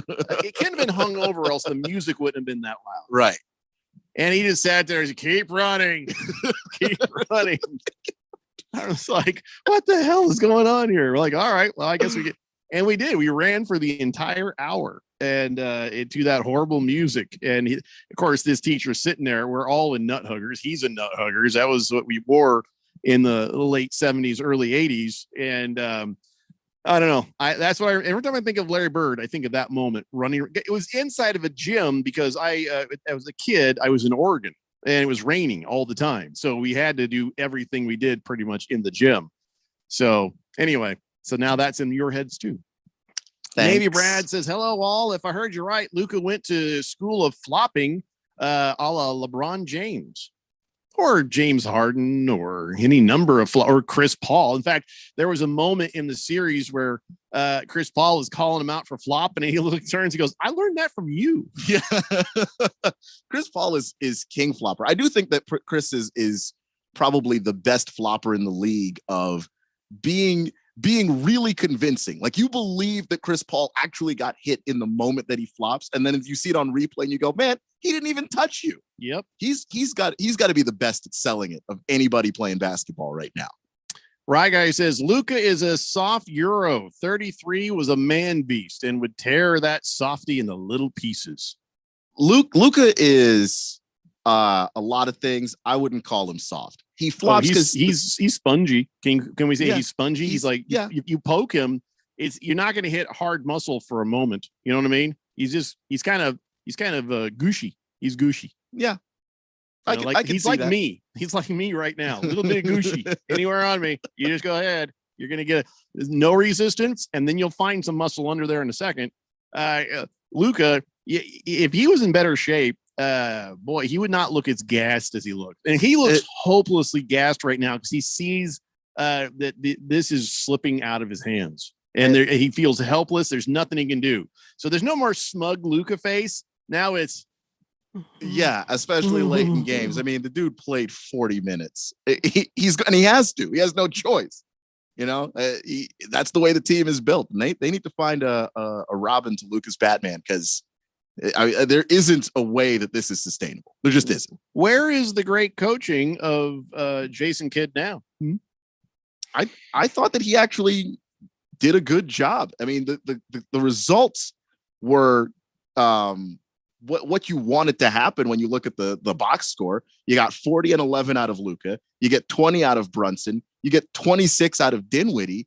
But the fact is, I don't think that there's any thing that Jason Kidd can do for when Steve Kerr decides to throw yet another defense at his guys that they're not prepared to look at. They're just a young team going up against a veteran coach who's way too crafty for them. Well, Steve Kerr's just jerking them around, isn't he? He really is. I mean, and it's funny that he used the boxing one because when the Warriors were in the finals and they were playing the Raptors, it was after Durant went down and it was after Clay went down. And Steph was really the only guy who could do anything. Then they went boxing one to literally just screw with Steph. So it's funny that Kerr went into his bag of tricks and went, oh, someone used this on me once. Here, Jason Kidd, have some boxing one. And Jason and company didn't know what to do with it. I loved it. All right, so let's talk about tonight's game. 5:30 p.m. It's the Boston Celtics at home against the Miami Heat. And right now, the Heat are up 2-1 over the Celtics. And we were at a restaurant on Saturday, my wife and I, and we were replaced. It's a really nice Mexican restaurant called La Mina in I don't know if it's considered Queen Creek or Chandler, but it's in my neck of the woods.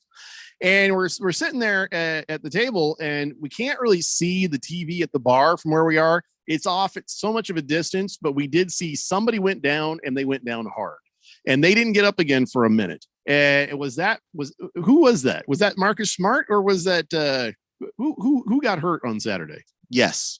It was Marcus Smart and Jason Tatum. They both at different points went down, and they were both on the ground for a while. So who knows what I saw, but yeah, so it happened twice. Yeah, because Smart, it looked like his ankle was like done. Like I thought, oh boy, here it is. Marcus Smart might be done. And then later he comes back and he's hobbling, but he's back. You're not going to keep Marcus Smart out of a game if he's physically capable of walking. Okay. And he's back, but should he be back? Because they're saying you're saying he's probable now. Last I saw, he was questionable, I thought. They're saying he will play tomorrow. Is it tomorrow or is it the next day? The Celtics and the that's right. It's tonight. Yeah. So sorry. So I'm already another game ahead of this one. Yeah, he might play. But it's probably going to be a game time decision to be 100% honest with you, because it's Tatum who's listed as probable. Yeah. Marcus Smart, I thought, was listed as questionable. So there's a pretty good chance he won't play, right? Yeah, it's 50-50. Because it's his other ankle now. He sprained his other ankle before this, so now he's on two bad ankles. You know, how much can you actually get out of Marcus Smart, knowing that he's going to have to defend, multiple guards at some point in the game? You have to think that Marcus Smart is probably not going to play, but also that they'd have to run with Derek White if Marcus Smart can't go. And I know they don't really want to do that because Derek White doesn't necessarily give you consistent offense all the time. All right. So with the current state of affairs, who do you got on this game? Will the Celtics, be able to get over this and win, or are they just going to go down again tonight? I think that the Celtics are going to win. I think Tatum's going to play a whole lot better. He didn't play that well in the last game, and part of it was the game they set the tone for it. It just got so physical. And it reminded me actually of the first round of the playoffs when Boston was playing Brooklyn and they were just beating the hell out of Kevin Durant. That's what Miami did to Boston. I mean, they just went after Jason Tatum from the very beginning and they were beating him up, and it was a physical game, both sides, and the refs let him play, and it was enjoyable and fun to watch it. But Tatum's got to figure out how to create some more space if they're going to play him that physically. And maybe that's just down to Udoka to figure out a way to get Tatum some room, because they're going to double him. And when they do, there's going to be, little bumps, little extra elbow here, a little shoulder there to try and throw him off of his game and make sure he never gets into that shooting rhythm. But when Tatum's out there, they can move the ball a whole lot better because he's got pretty good handles. So does Marcus Smart. But when they didn't have Smart and Tatum, it was rough because Jaylen Brown, I like the guy. I think he's got a great game. He can obviously score the basketball. He scored 40. Turned the ball over 7 times because he really doesn't have that tight of a handle. So who do they need back more, Marcus Smart or Jason Tatum? They need Jason Tatum. Yeah. He's the guy ultimately that the offense runs through. He's their best player when it comes down the stretch. Usually, not last game where he just had that look in his face like I do not want the ball right now. Like a little deer in headlights. I think that usually he's the best closer that they have. I think they need Tatum more. I'm a little concerned by his injury. Mm-hmm. He's probable for this game, but it says he suffered a right cervical nerve impingement. I didn't know dudes had cervixes. So there's something wrong with his cervix? I will have to look into that closer. I don't know. It says right here, right cervical nerve impingement. I have no idea what that means. I don't have a cervix. I got in trouble making jokes when unless it's the name of a type of nerve. No, my son was born. I was in the I was in the operating room there, and I was like, delivery to the cervix entrance, and I got hit. So I didn't know Jason Tatum had a cervix. And if he has one, does that mean I have a cervix? I don't know if that is describing the type of nerve and not its location. I don't know. See, I'm not making that up. That's what's on the paper. Right cervical nerve impingement. Yeah, I still don't know where that is on the body. Everybody, all the men driving are kind of looking down like, do I have a cervix? Where the hell is the cervix? I mean, I know where the cervix is for a woman. Is there a doctor listening? Can we get a doctor, please? Ookla says it's part of your back or neck, you knucklehead. No, you're thinking of the clavicle. No, I just looked it up. The cervical nerve is in your spine. Inside of your spine? Well, yeah, I mean, so women have babies out their spines? It comes out of the spine around your neck area. So I'm thinking it's not. So in men, it's in the neck. In women, it's in their hoo-ha. I don't understand this right now. I'm going to look this. I don't like to look up medical terms on the Google because, that's a rabbit hole you don't ever want to go down. But yeah, everybody else seems to know. Oh, here's a doctor. Screaming Eagle says right side of the neck, cervical. Well, what's on the left side of the neck? Penis? Because I don't understand this. If women have cervixes, so a man has a cervix in his neck? I'm guessing your cervical nerve is not related to the cervix in any way. Just not at all. I'm talking to the doctor right now, Keith. I don't act like you know all this. I'm not saying that I know. I'm saying it seems completely different. That's all I'm saying. FedFan says, you are an idiot, Jeffrey. It's a pinched nerve in the shoulder or neck area. Okay. Well, I know that now because everybody else said it. So it's not like you're all brilliant, FedFan. But okay, I get it. It's a neck injury. I get it. Screaming Eagle says Keon is correct. So is it the difference between the C and the X? The cervix has an X. That would be my guess. Yeah. The C. The X is not plural for. Well, I'm not an idiot. I'm suffering from a misspelling, FedFan. Easy for you to say with you having both a cervix and a cervical thing. Don't act like you knew. Don't act like you knew, everybody. I'm not acting like I knew it all, by the way. I would almost guarantee you everybody who's texted in Googled it. Fighting Lampa says, I think the team that wins tonight is the one that has the most bunnies. I think you might be right. Blissful Hayes says, I'm hearing from my sources that Cobra is out tonight for the Celtics. Uh-oh. That's look, that's not good news, but I like I said, both sprained ankles. I don't see how he would be able to go. Yeah, if the Celtics don't win this one, it's over. Right? It'll be over for them. It's because you're going to go down 3-1 to a tough Miami team, and quite frankly, I mean, down to the last second, it really seemed like Boston was going to win that game, and Miami pulled through without Jimmy Butler, by the way. So that's the other factor there. If you go down 3-1, I don't see how you come back. Screaming Eagle, who is a doctor, says, Jeffrey, I love this show. Thank you, doctor. And be honest, you're going to use my joke, aren't you?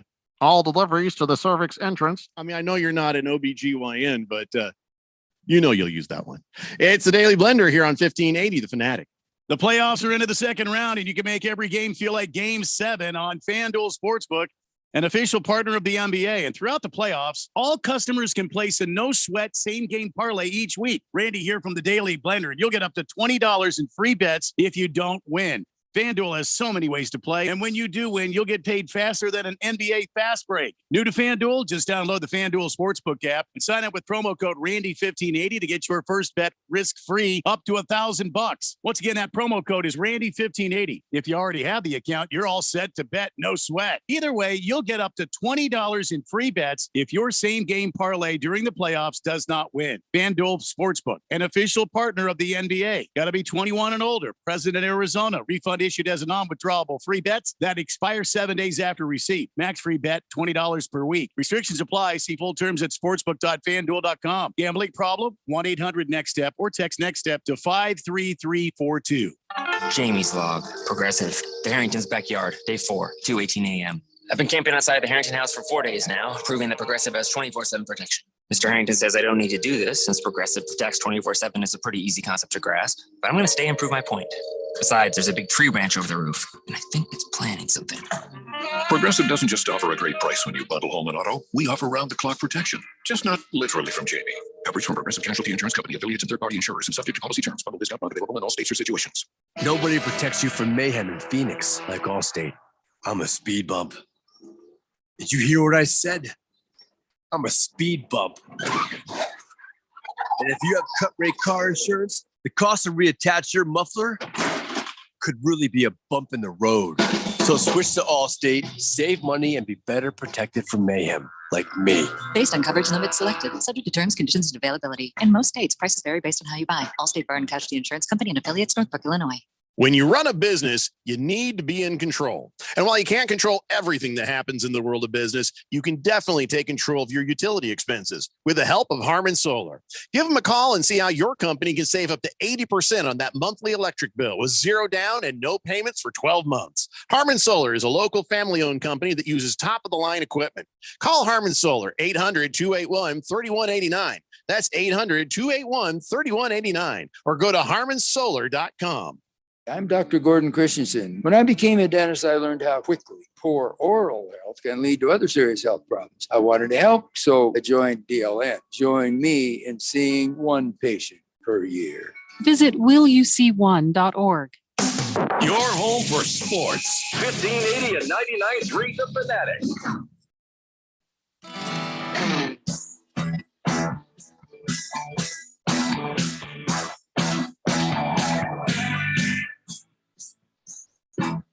Stay with Winder here on 1580 The Fanatic. No, Big George, I'm not going to blame COVID fog.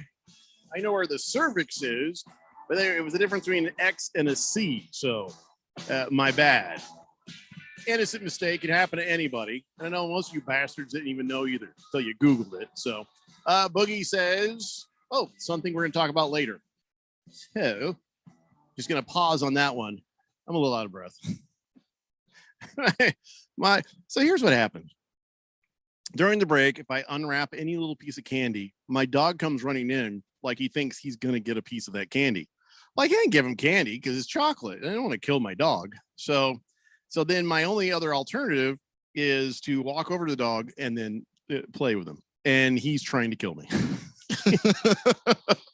He's a great dog. He loves me, but he's also so much a puppy. And his teeth are like, he's got impressive choppers. And so his version of play is trying to kill me.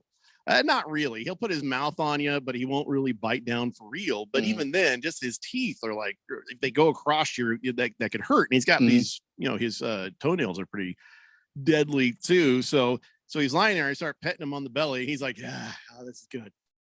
And I did a thing to him that I've never done to him before. I don't know if I've ever done this to another dog before. Right there in the where his chest is above his stomach. I put my hand on. I didn't put my mouth on him, but I put my hand there and went right there. And his eyes got big and he froze. And then he got really aggressive. I do not suggest doing that to a dog. I just couldn't help myself. It was funny because he was just like, what the hell was that? Oh no, it's on now. So anyways, that's why I'm out of breath. I was trying to not get killed by my dog for that. 888-368-1580. So we didn't do the over-unders and the spreads and stuff for tonight's game. The Heat versus the Celtics. The Celtics, even with the injuries, are coming across as overwhelmingly favored to win this game. But let's talk about the over-under. 207.5. Does that seem a little low or a little high to you? What are you going to go, over or under? Seems a little high to me. This series has been getting uglier every game. I mean, it is a rock fight disguised as a basketball game at some points. The way that they are just allowed to just beat each other up, and with some of the injuries that are there, I'm going to take the under. I guess these officials never did a Suns game. I'm going on the under too with this. The spread is 6. Now, who do you have in this game? I've got Celtics in this game. All right. So will the Heat cover the spread? Will it be a close game, or is there going to be some space between the two? No, I think the Heat are going to cover. I think it's going to be close. These two teams are pretty evenly matched. They're past the what do you call it? The butt sniffing phase. Mm-hmm. They are pretty much in the, I know what you are. I know what we've got to bring to the table. Let's sort this out. And so they're past all that. I think that they're going to keep it close. And Miami just stays in games. That's just part of what it is. And Kyle Lowry's back. He helps kind of keep the tempo at an even pace, and he plays really damn good defense.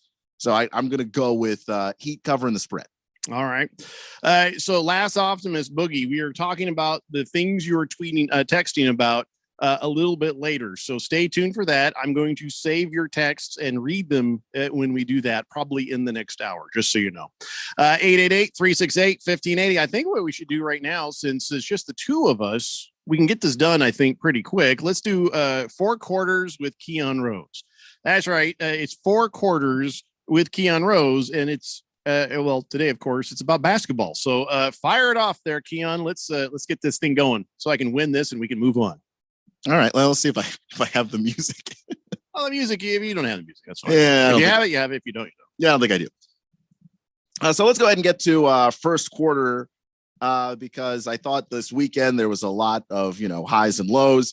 And let's start with the lows, really. I think who had the most disappointing conference finals so far? Well, they're still happening, right? So I'd say the Mavericks. They ran up against a more energetic, defensive-minded, three-pointing team. Even though they're not shooting their threes as normal, they're still a shooting team, and so they've settled for the twos. But so far, this team has been death to them, and the Mavericks don't seem to have an answer for anything. That is, you would at least expect a fight, just something. So I'd have to say I'm not disappointed. I'm thrilled with it, but if you want to look at these 4 teams, which one is most disappointing? Who's having the most disappointing conference finals? Well, think about it. The Celtics have at least, won a game. Okay. The Mavericks have not. So I just got to say the Mavericks, Keon. Yeah, I think that's my choice too.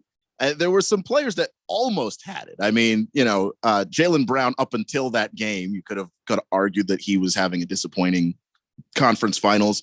You could have made the same case for Bam Adebayo up until that game, and then Bam erupts and he puts up 31 points. I think you have to say Dallas, not necessarily Luka because he's playing well, but Dallas, the shooters that they rely on being open, those guys aren't open, and they do rely on having some consistency from Jalen Brunson and Spencer Dinwiddie. Brunson's been doing his thing. Dinwiddie comes and goes. He was there last night. Who knows if he'll be there for game 4, playing well, playing up to the potential that I know he has. It's just, he just hasn't been consistent. So I'm going to have to say Dallas too. That it's just been tough sledding for them. Second quarter, let's go to the positive side. Who has impressed you the most in these conference finals? It's got to be Poole for Golden State Warriors. He plays like he's always been a smash brother. He plays with, I'd say unearned confidence, but I think he's shown he's earned it. It's just kind of strange to see him come out of nowhere and suddenly just be one of those guys. And he handles himself up and down the court like a vet. He plays the crowd. He messes around. He has the swagger and he's got the game to back it up. So I'm going to say I've been most impressed by, there's been a couple of other players who've stepped up for the Golden State Warriors, but I'm going to have to say Poole. I'm actually going to take another Warrior, but Jordan Poole is a really good pick. I think that's a testament to the player development of the Warriors that they were able to draft a guy at the end of the first round of the draft. Steve Kerr turned out to be an actual coach. Yeah, he's really damn good. But I'm gonna go with Andrew Wiggins, and it wasn't just the dunk. Though the dunk went with Wiggins. Because I think with what he was able to do on Sunday, I think. But I want to see that choice. sustained. Poole has sustained. I want to see if Wiggins sustains all the accolades you're about to put on. Yeah, and that's the thing is he's sort of been quietly a key part of this series because he's been more or less on an island by himself guarding Luka. And even when he gets beat like yesterday, he still makes Luka have to work really hard for a lot of these shots. They're not easy buckets coming his direction. And I think that's a testament to the strength of Andrew Wiggins, but also the guy's been averaging about 19, 20 points a game this entire playoffs. So he's been doing his share on the offensive end as well. And I do think that, he's somebody who he was in Minnesota. He was their number 1 pick, and just really a lot of question marks about, does he have the passion? Does he have the will to really compete? And the Warriors took a chance on him. And you can see what happens if you put that guy where he's got all the physical tools, but you worry about, does he have the passion? And you put him in a culture where that's winning is the only thing that matters, and everybody's doing it. And he just kind of falls in line. He buys in.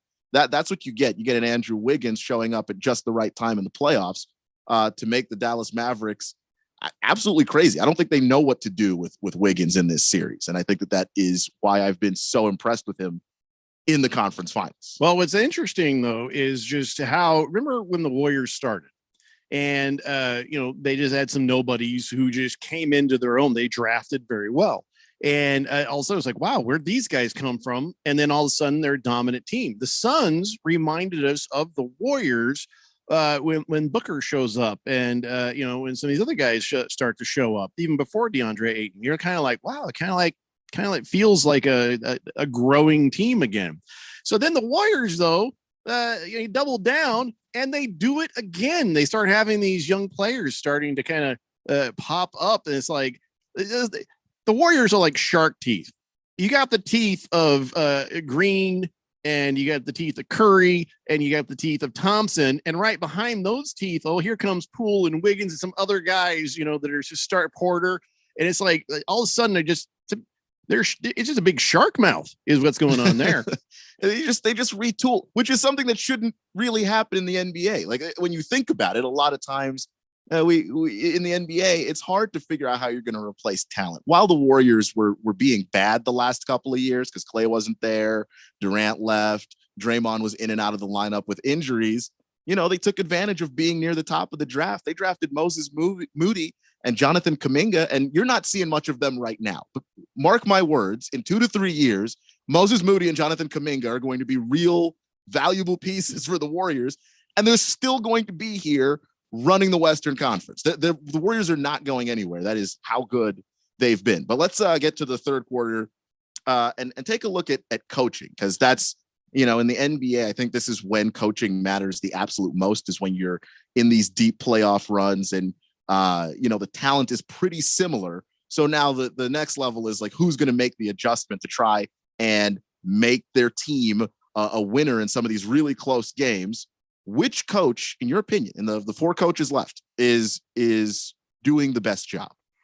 I'm going to say Kerr. He's making adjustments along the way, even inside of games. And, he's the guy who's, directing, instructing, and coming up with the plays. This is the guy who during practices is making sure these guys are ready. And, I just got to say, everything I've had to say has been about the Warriors right now, but it just looks like the Warriors are going to come out of this with another, Larry O'Brien trophy. And I think it used to be, we don't know if Steve Kerr is really a good coach. Well, look at the team he's got. He's loaded, and anybody could go in there and coach. And then Luke Walton came along and filled in for him when he had the leaky spine, I think. And then see, the team is so good. They don't even need Steve Kerr. But boy, I tell you what, he's really kind of shown himself to be a really good coach. And now you start to think, well, maybe because that team was so damn prepared, maybe because that team was so prepared, Coach Kerr had done his job and they were able to keep it going with Luke Walton. And you see what he's been doing now in not this series, but, over the last year. And you're like, maybe we should have given him a little more flowers on this one, right? Maybe he should have gotten a little more accolades, because I think he's a great coach. I honestly do now. And so, yeah, he is doing the best job right now. I think Kerr deserves a lot of credit too, just because of he showed up, and we take for granted how great Steph and Draymond and Klay are together.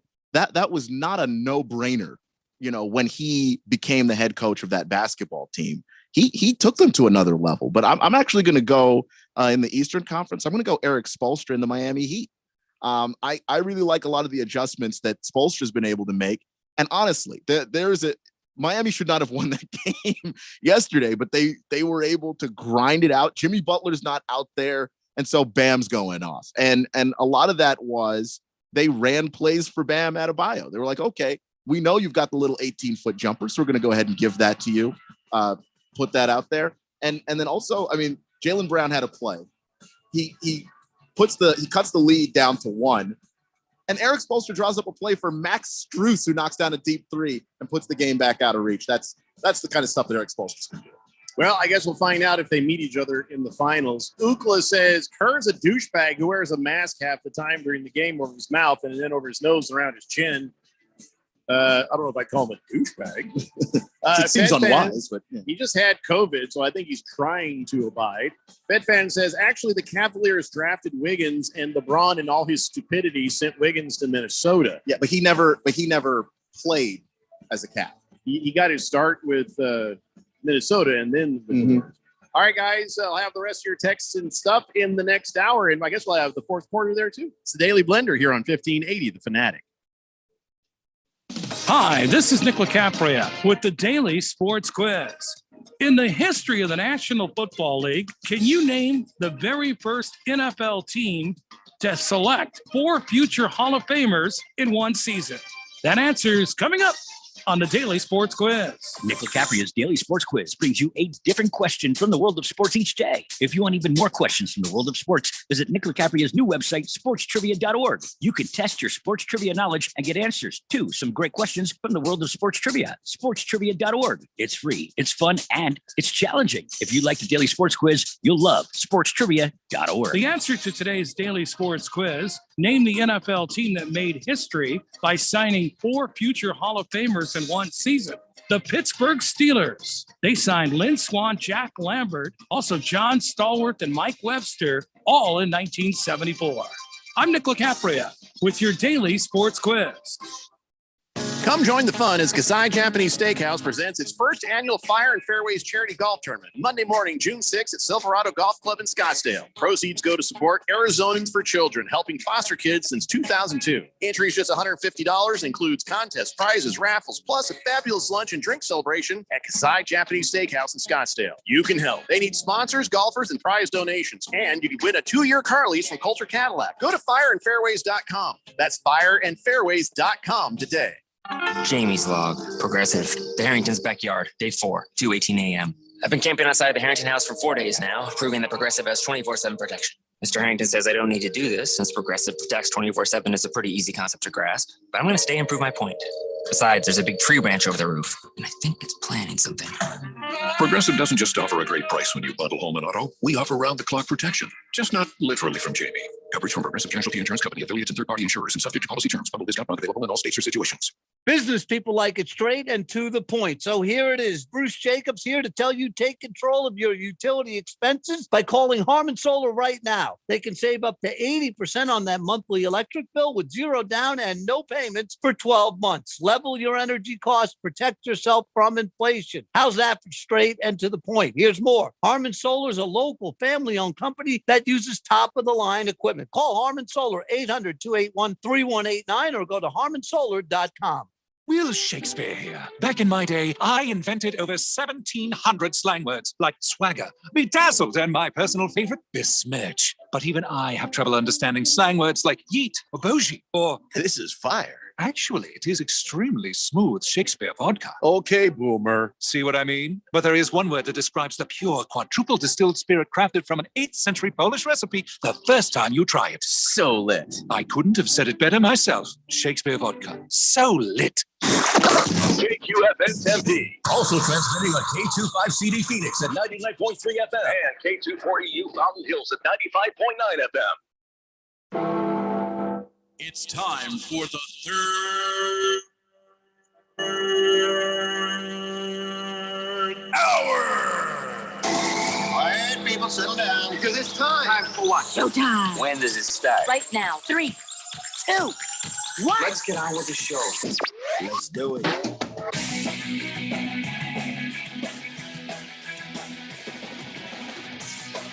All right, everybody, it's 5 o'clock here on the Daily Blender. I'm your good friend, your radio pal, Jeffrey O'Brien, alongside not Randy White.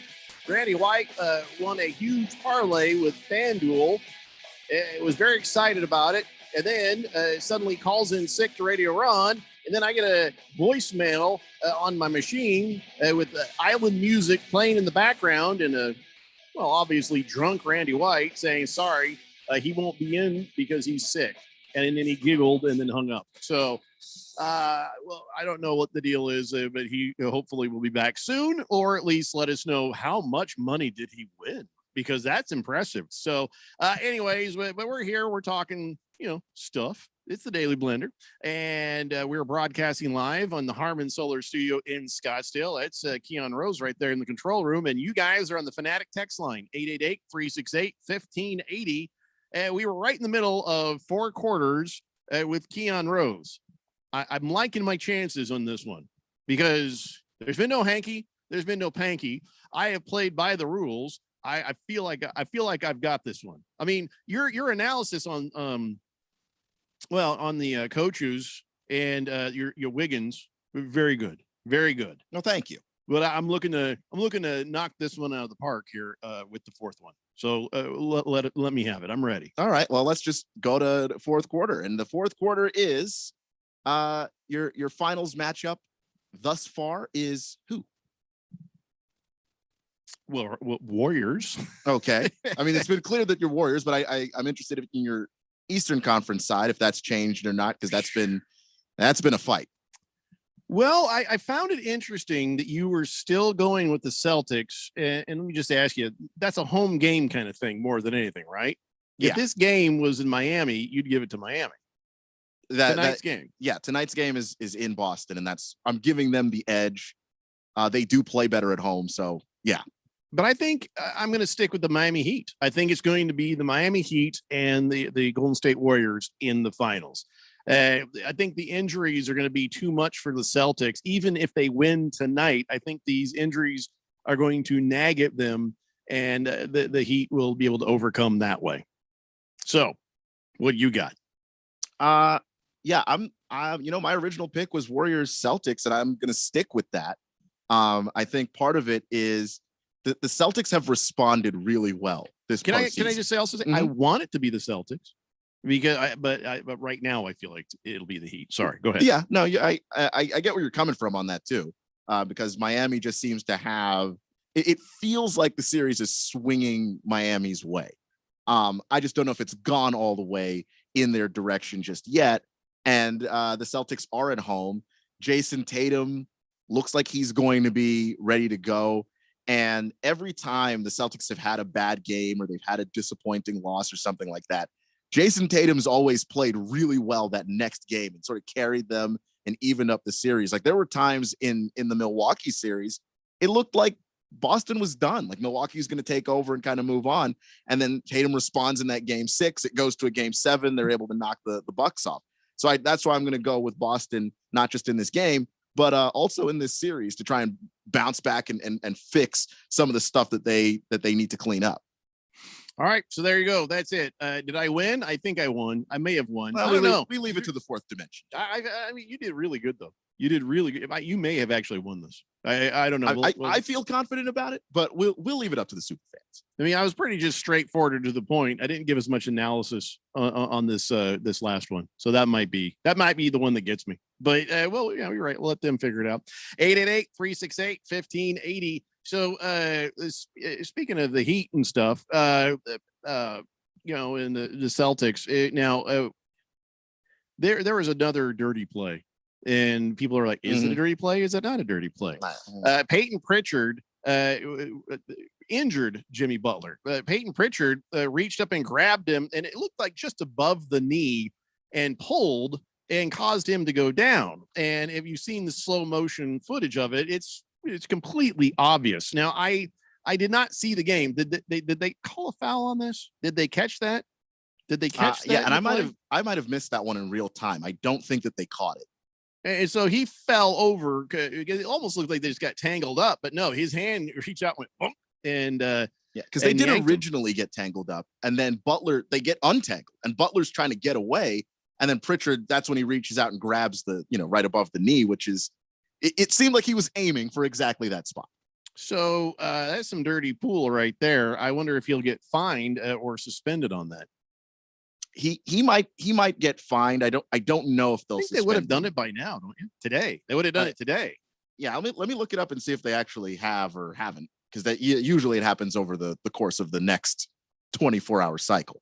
I mean, would you call what Jordan Poole did to John Morant a dirty play, where he did the push and pull kind of thing to put? I don't think either of these guys were like, I'm going to take this dude's knee out. I think that Pritchard was just like, okay, I'm on the ground. I need him to be on the ground with me, or else now there's there's an unfair advantage on the numbers, which is still, it's not right. It's dirty, but I don't think he's like, ooh, I'm going to hurt this dude's knee. I don't think Jordan Poole meant to hurt John Morant's knee, but now you've seen this twice in these playoffs. Maybe a memo goes out. Hey guys, how about don't pull guys on the knees? Because now look what you've got. Right. And it's something that the NBA, I kind of like some of the NBA unwritten rules, because a lot of the NBA unwritten rules are like, don't hit a guy when he's in the air, stuff like that, stuff that protects players.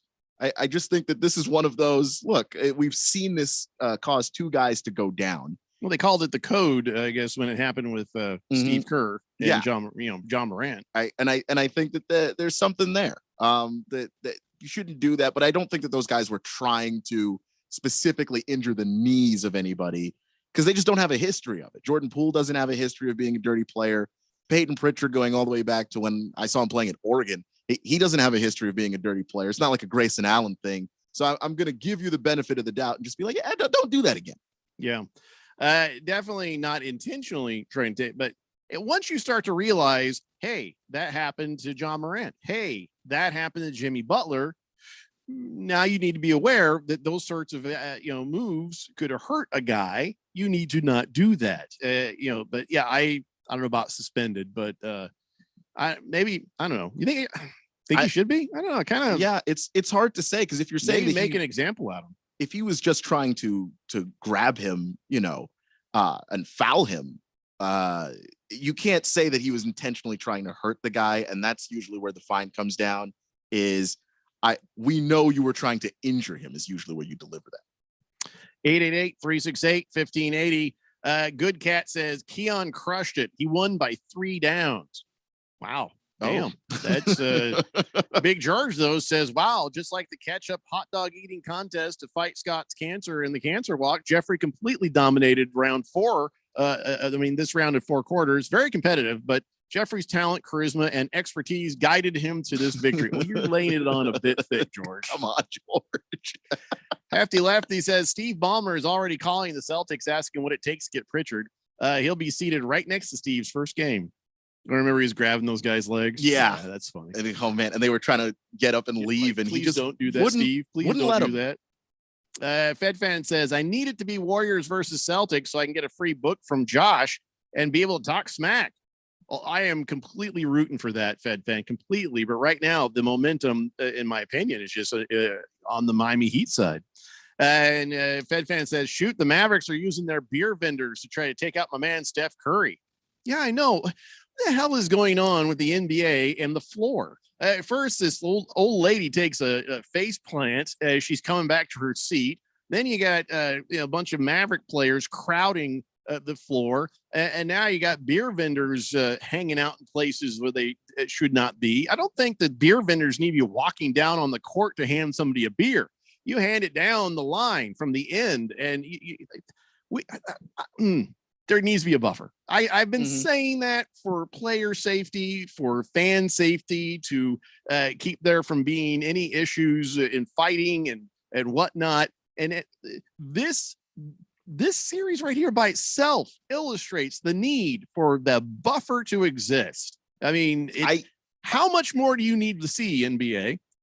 Somebody's going to get hurt. And I think that that's what the NBA is going to have to need to see, because like these owners love selling those courtside seats. Yeah, but here's the thing. If you move it back, Keon, what is going to happen? You're not going to lose the expensive seats. The expensive seats move back. All you do is you lose one line of nosebleed. You know what I'm saying? It all moves back. For safety, I think they need to do this. They won't lose money for it. They really won't. I think that they think they might, but they won't. They absolutely won't. But I do think that there are some owners that are like, but it's part of the experience of being there. The experience of being in an arena when you're watching high-level basketball is being in the arena. You don't have to be so close that you can hurt a player or be hurt or any number of those things. If you do my buffer idea, you lose a row of seats. That's it. You have the buffer, and then there's a place for you to walk and get to your seat. And then there's the seat. So you're losing one row of seats around the outside. I'm not including putting a buffer. Maybe they should put a buffer, but they can't. Maybe move them back a little bit off of the court, but then those guys are standing where they weren't supposed to be. That's got to be a thing where you get a technical foul. You got to get. Is it already a thing where you can get a technical foul if you're standing on the court and you're not playing? I saw a video where the ref walks up to the dude with the white shirt and says, "Hey, can we get you to change the color of your shirt here?" Because you saw Steph Curry make a pass at what he thought was one of his guys over there. Turned out to be just one of the Maverick players standing there like, what? So yeah, with all the people getting tripped by other players, by people watching the game, vendors, whatever you want to call this, there needs to be a buffer. I think that, I know you're going to say, well, we never needed a buffer before. I bet if we went back and looked at video, those things were never as close as they are now. I feel like that some of these things have pushed closer and closer and closer to the line. I want to go back. I'll tell you what I'm going to do. Later on, I'm going to go back. I'm going to bring up pictures of, courtside seats in the 60s, 70s, 80s. Yeah. I'm going to look at all the eras, and I'm going to kind of very, very watch that space between the chair and the court line. I bet they've gotten closer. That would be interesting to see. I'm trying to think of some older because games this didn't used to happen. True, but I don't know if that's because people are more entitled now when they go to games, and that's why it didn't used to happen, or if you're right and they've sort of slowly snuck the seats closer and closer to the sideline. I tend to think it's the entitlement thing. I really think that there's just something about they're not behaving as well because they don't think they have to. They don't think they have to, and they have. I paid for these seats. A lot of money, and those seats cost a lot of money, so they get there and they just act however they want. The old lady did not mean to face plant. She just fell. And it could have been just slippery floor where we're like the sweat guy's job is on the court. The sweat guy's job is not by the bench. And you see these players falling out of bounds. And I think what happened is Steph Curry left a layer of sweat behind when he fell. And then this one's like, I got my beer. I got my whoop. Which I think that happened last year too at a Bucks game. There was some lady that had 2 beers in her hands and then just basically skated down the sideline because there's just a line of sweat. I think we need to get the sweat guys paying attention to those areas too. Yeah. What else you got to do? Huh?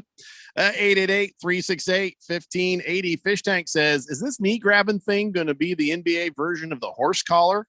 Yeah. The horse collar is not necessarily going to take your knee out. This is hurting guys' knees. This is your livelihood getting jacked with. I think, the thing with the horse collar was that it was taking guys out because when you got pulled on the horse collar, for some reason, it was causing people's ankles to just turn in this really weird way. Really? Yeah. I remember I've been horse collared. I left my feet. I remember the thing with Terrell Owens broke his leg on a horse collar. No kidding. Yeah. So that was when the league started enforcing the horse collar, it was because guys were falling weird when they got pulled back by the horse collar. So they ended up saying, okay, now you can't do that.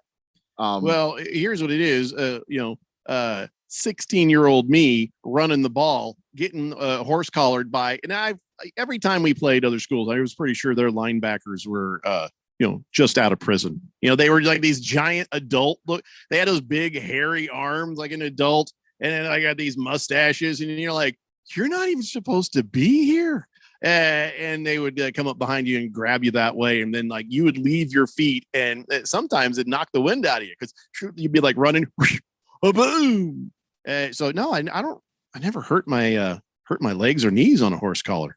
Yeah, it's. I also did not play professional football, so that's probably a different kind of thing too. Yeah, I think the speed that you're moving at probably determines that, and those guys are moving at a different speed. I was pretty fast, but I was not NFL fast. No. 888-368-1580. Lost Toby says Dubs in 4.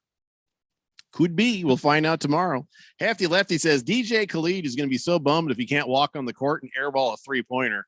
I think he should be bummed and disappointed because now he's the new Drake and he's getting on my damn nerves. Did he get tossed from a game for that, or was that somebody else? Okay. He did exactly that. He got tossed on that game. Thank God. Hefty also says floor seats get personal waiters for this exact reason. So it was a waiter that got tripped over, not just a beer vendor. Either way, he shouldn't have been there. You're very lucky that Steph Curry didn't get hurt on that. Ookla says, put up nets. That'll help. Shut up, Ookla.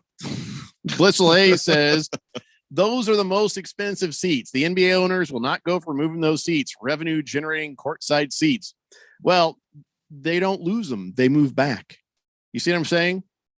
The cheap seats go away. Those seats don't. Everything just sort of trickles back. So it's not quite the same thing, Blissful Hayes.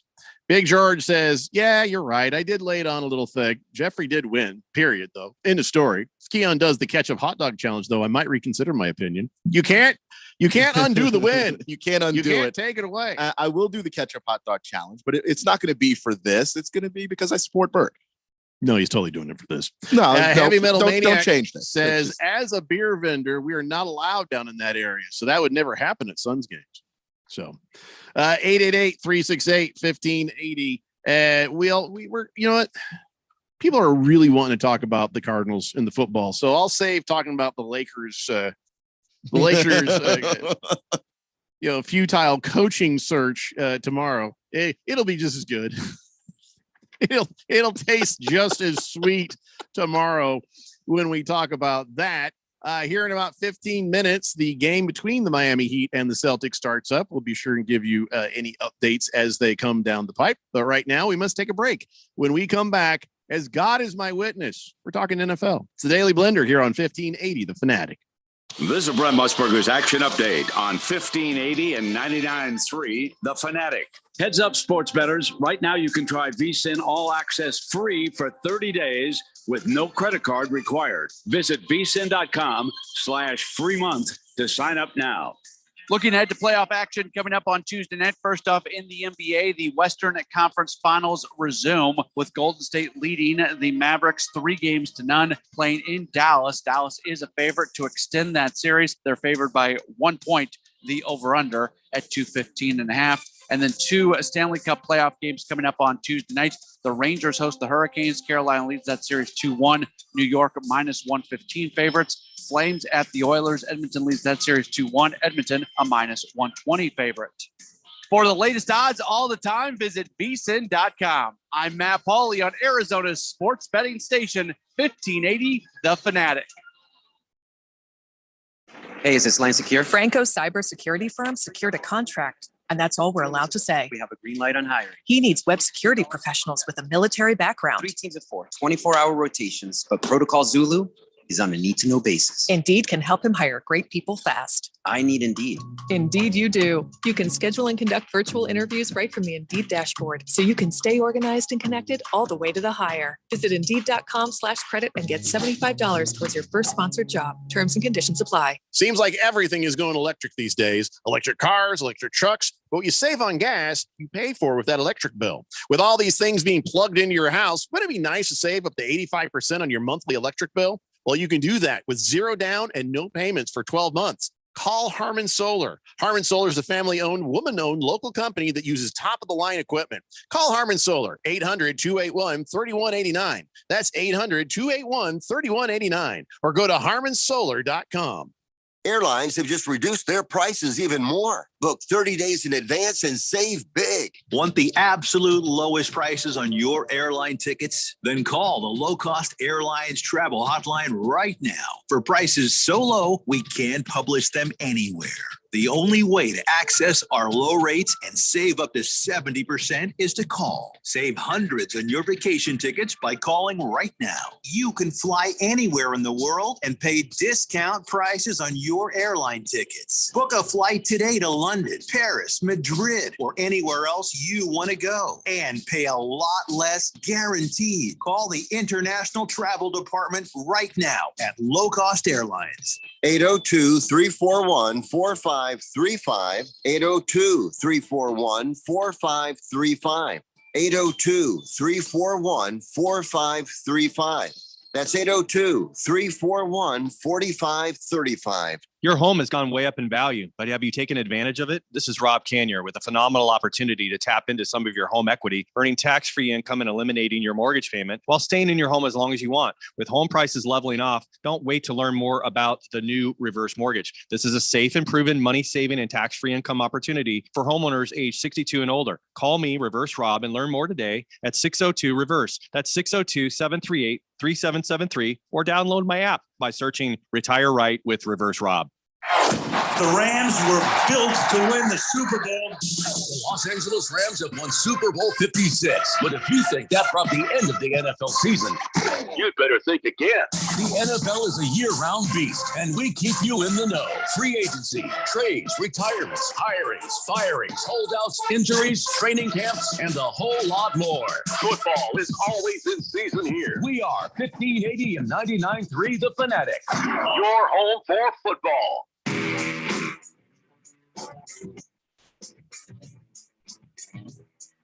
It's David Blender here on 1580 The Fanatic, and the NBA playoffs are heating up, and you can make every game feel like Game 7 on FanDuel Sportsbook, an official partner of the NBA.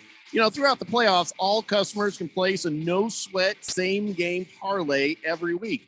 You'll get up to $20 in free bets if you don't win. FanDuel has so many ways to play, and best of all, when you do win, you get paid faster than a fast break. If you're new to FanDuel, just download the FanDuel Sportsbook app, sign up with promo code RANDY1580. You get your first bet risk-free up to $1,000. Once again, that is promo code RANDY1580. That's the only promo code you need. It's the only promo code that is going to win like that. You're going to win. That's what happens. Science has proven that is the best promo code that exists to mankind. Not just in Phoenix, not just the United States, not just on the world, but if you go to Mars and you use FanDuel, Randy 1580 is still going to kill it for you. That's it. It's the best. End of story. If you already have an account, you're all set. All set to bet, no sweat. Either way, you get up to $20 in free bets if your same game parlay during the playoffs doesn't win. FanDuel Sportsbook, an official partner of the NBA. Now, this part. You got to be 21 years or older, present in Arizona, refund issued as a non-withdrawable free bet that expires 7 days after receipt. Max free bet, $20 per week. Restrictions apply. See full terms at sportsbook.fanduel.com. Got a gambling problem? Call 1-800-NEXT-STEP or text next step to 53342. So there you go. 888-368-1580. Oh, come on, Ookla. We're done with that. Mustard is gross. Doesn't belong on anything. I've seen that stuff in my underwear before. Wait, what? Maybe you should see a doctor. Yeah. That doesn't seem healthy. I think you're going to die. It was nice knowing you, Ookla. 888-368-1580. So a lot of people have texted in during the course of this show, but now we're finally getting to it. And I'll start with this. Last Optimist says, do we care that the Cardinals are on Hard Knocks this year? That's right. Oh, I wish Randy was here. Oh, the Colts were on the Hard Knocks last year in a special in-season version. I don't think anybody's happy when their team is on the Hard Knocks. If you're on the Hard Knocks, something is wrong with your team. Usually, every now and then they'll feature a team that's kind of heading upwards. The first year that the Rams had McVay, they had him on the Hard Knocks. That's Ravens, when we found out how dumb Goff was. Yeah. Which that's the kind of stuff I like, honestly, out of Hard Knocks. The Ravens have been on a few times, but generally speaking, yeah, they try to find the teams that have some drama going on and highlight them. Well, guess what? The Cardinals have drama with Kyler Murray. And I never thought that they'd want to be on the Hard Knocks, but I guess they can't stop. And remember when they did All or Nothing? The Cardinals did that All or Nothing show, and but they had complete editorial control over everything. It was a love letter to the Arizona Cardinals. There had been some drama in that season. You didn't really get that much of a whiff of it. It was a love letter to the Cardinals and the Carson Palmer and the whole thing. And you're like, Yeah, that's not how that went down. Mhm. So I wonder how this is going to go now that they don't have editorial control. I'm so glad I have HBO Plus now, Max or whatever the hell it is. My wife, I didn't want to watch. My wife, we were up at a cabin up north when that was out, and we watched the John Madden thing. We loved it. Then we watched the Colts in their Hard Knocks. It didn't make me happy. I didn't want to watch that, but my wife is very fascinated by this thing. So now you guarantee we're watching this, even if she don't want to watch it. We're watching it. She put me through it. I'm going to put her through it. But I have a feeling she'll want to see this. Yeah, I think she will. I think when you get the chance to kind of see how the inside workings of your team goes, some of the stuff that we sit on the radio and have to speculate about, we're going to see it. We're going to see at least some of it. The league's not going to show us everything because that's just kind of how Hard Knocks works. But they like the drama over at NFL Films. And if you're not going to have full editorial control, yeah, they're going to play up some stuff that maybe if you had more control, you wouldn't put out there. You wouldn't want to see it. And this is the perfect season as far as the maximum amount of drama is concerned for the NFL to do this. So here's the thing I'm a little confused about. So the preseason Hard Knocks is going to be the Lions. And where does the Cardinals Hard Knocks happen? I'm confused. So they're going to be in season. Yeah, they're the in season Hard Knocks. Oh yeah, even better. That's what I'm saying. Like the if it was just Cardinals preseason Hard Knocks, I don't know that I would even. I wouldn't be as excited about discovering all of the shall we say problems inside the organization. How are the Washington Commandos not on the Hard Knocks right now every year? Because that would be entertaining. That would be something. That would just redacted. That's the thing is while the teams themselves don't have editorial control necessarily. When you're so destructive, you make the league look bad as a whole. They're not putting you on Hard Knocks. They haven't even considered it. Because that's not the kind of like fun drama of, well, our quarterback wants more money. We're not sure if we want to pay him. That's the drama of, the owner might be involved in sexual harassment and sexual assault. That's not funny. We don't want to be named in the lawsuit. Yeah. So, and any evidence we can keep out of there, I think that's why Washington never gets to be on. And not until Dan Snyder's out of there, I don't think it's going to happen. I think it'd be pretty damn funny to have to watch Hard Knocks as they go deep and in depth, getting to know Colt McCoy. Oh, my God. Oh, I'm so sorry, Cardinals fans. This can go very badly for you. And by the way, the OTAs for the Cardinals, well, guess who wasn't at the OTA? Kyler Murray, not going to be there. It's optional, and there's a reason. But if you're a guy who's supposed to be, I don't know, leading the team, wouldn't you show up at the OTA? Yeah, I mean, quarterbacks usually do. Outside of the guys that are kind of up there in age. A veteran OTA turns out very differently than a rookie OTA. If you're someone like Kyler Murray, you can go to the OTA, but I don't think you'll be running the sprints like everybody else. But you can be involved in there and be a leader. You can be a part of the process. Some of these veteran offensive linemen, they're going to take a couple of breaks and be like, no, you young guys go ahead. We're good. And that's okay. But a leader should be there, right? Shouldn't you be there? Yeah. And if you want all this money, and I happen to think that he can earn it, but they don't just pay you for what you do out on the field. They pay you for all that other stuff. They pay you for, all right, our quarterback room is a good room because Kyler Murray's in there watching film before anybody else and after everybody else. Our wide receivers have a connection with Kyler because they spend time with him because he goes out of his way to spend time with those guys. That's the stuff you also get paid for. And so for you to want a new contract and then not be there for this, that's the stuff that you want the money for. But it is voluntary. So contractually, he doesn't have to be there.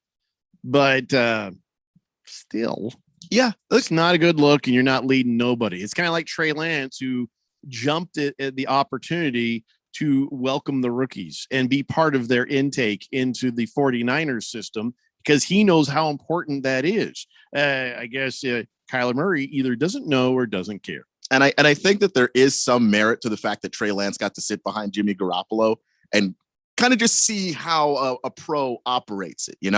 Kyler kind of just got thrown out there, had to make his own way to a degree to sort of figure out, this is what I need to do. This is not what I need to do. Maybe there's some stuff you don't even learn because nobody necessarily showed you, or Trey Lance is like, okay, I've seen Jimmy do this.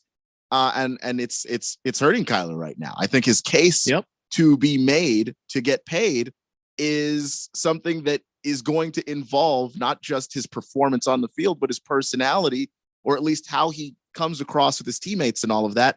And you're just not seeing it. And this is just another excuse to not give him the money. Yeah, and then the agent is trying to play it from the other end, like, see, if you don't take care of my client, it's not helping, man. It's not helping at all. 888-368-1580. Bala 51 says, intangibles, damn it. That's what's lacking in the youth today. No, well, I guess you could put it that way, and intangibles, but also tangibles are missing as well. Some basic straight up tangibles, but intangibles and tangibles. Bala 51, so I can agree with you. Yeah, though I will say, you say the youth today. Trey Lance is a youth. Justin Herbert's a youth. They're out there. Keon's a youth, so it's like, why do some youths have the tangibles and the intangibles, and others don't? Wonder why. I mean, I'm going to go to the line from Back to the Future.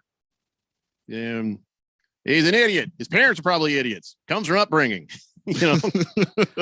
Thunder Snow says Arizona Cardinals are on hard knocks because the NFL knows this season's going to be a train wreck. Can you say ratings?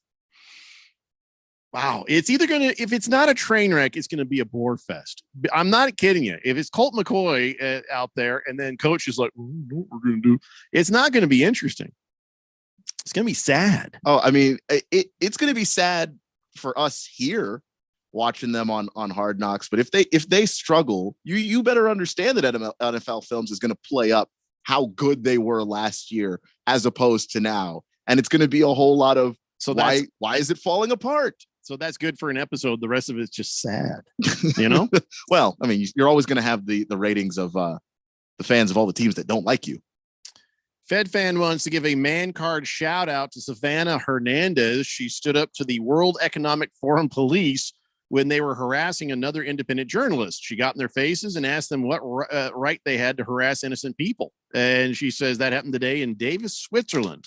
Guess the police backed off when they got confronted by a feisty woman. Well, she's such a badass, she don't need a man card accreditation. She's just a badass on her own, so good for her. 888-368-1580. So, listen, the Colts have their miseries too. Now, I know you've seen it, and it's been brought up on the text line already. Cardinals, they're not sure if Kyler Murray's going to come back around. Well, my Colts, they brought Nick Foles back around. Frank Reich, another damn retread. What the? I just, it's only because he's a backup that I'm not like losing my mind over this. But he's going to be the backup. He's not going to be behind Sam Ellinger or James Morgan or Jack Cohn. I don't think those guys.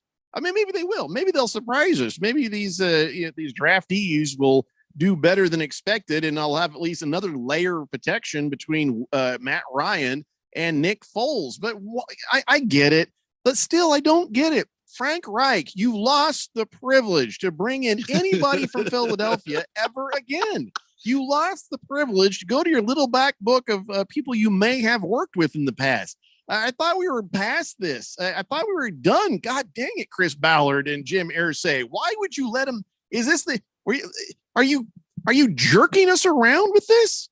My only guess is, Frank Reich is like, look, get us a backup who knows the system. Oh, look, it's Nick Foles. He's out there. I don't have to teach him anything. He shouldn't have been on a football field the last 2 or 3 years, man. I mean, look, I get it. I hear what you're saying. I really think that they let him have that one. Just let him have it, because if the Matt Ryan thing works the way it's supposed to, Nick Foles won't see the field. Ugh. And Matt Ryan's a pretty durable guy, and this is the best offensive line he stood behind in years. I'm gonna barf because Fed fan, you're right. She says you guys got a U of A quarterback, Jeffrey. Sorry, man. It's even worse. Forgot about that. Here comes Ookla. Ha ha ha. Nick Foles, don't talk about my Texans again. All right. Of course, then he goes on to say Washington shows too much TNA to be put on TV. That'd be X-rated if they put the Commandos out there. Well, it's not supposed to be that way. We'd be broadcasting crimes or something like that. I don't know. It's just Fish Tank says, I swore the Lions were going to start. We're going to be on Hard Knocks, and we were making fun of Boogie. Am I making this up? I think you did mention that in the past. Yeah.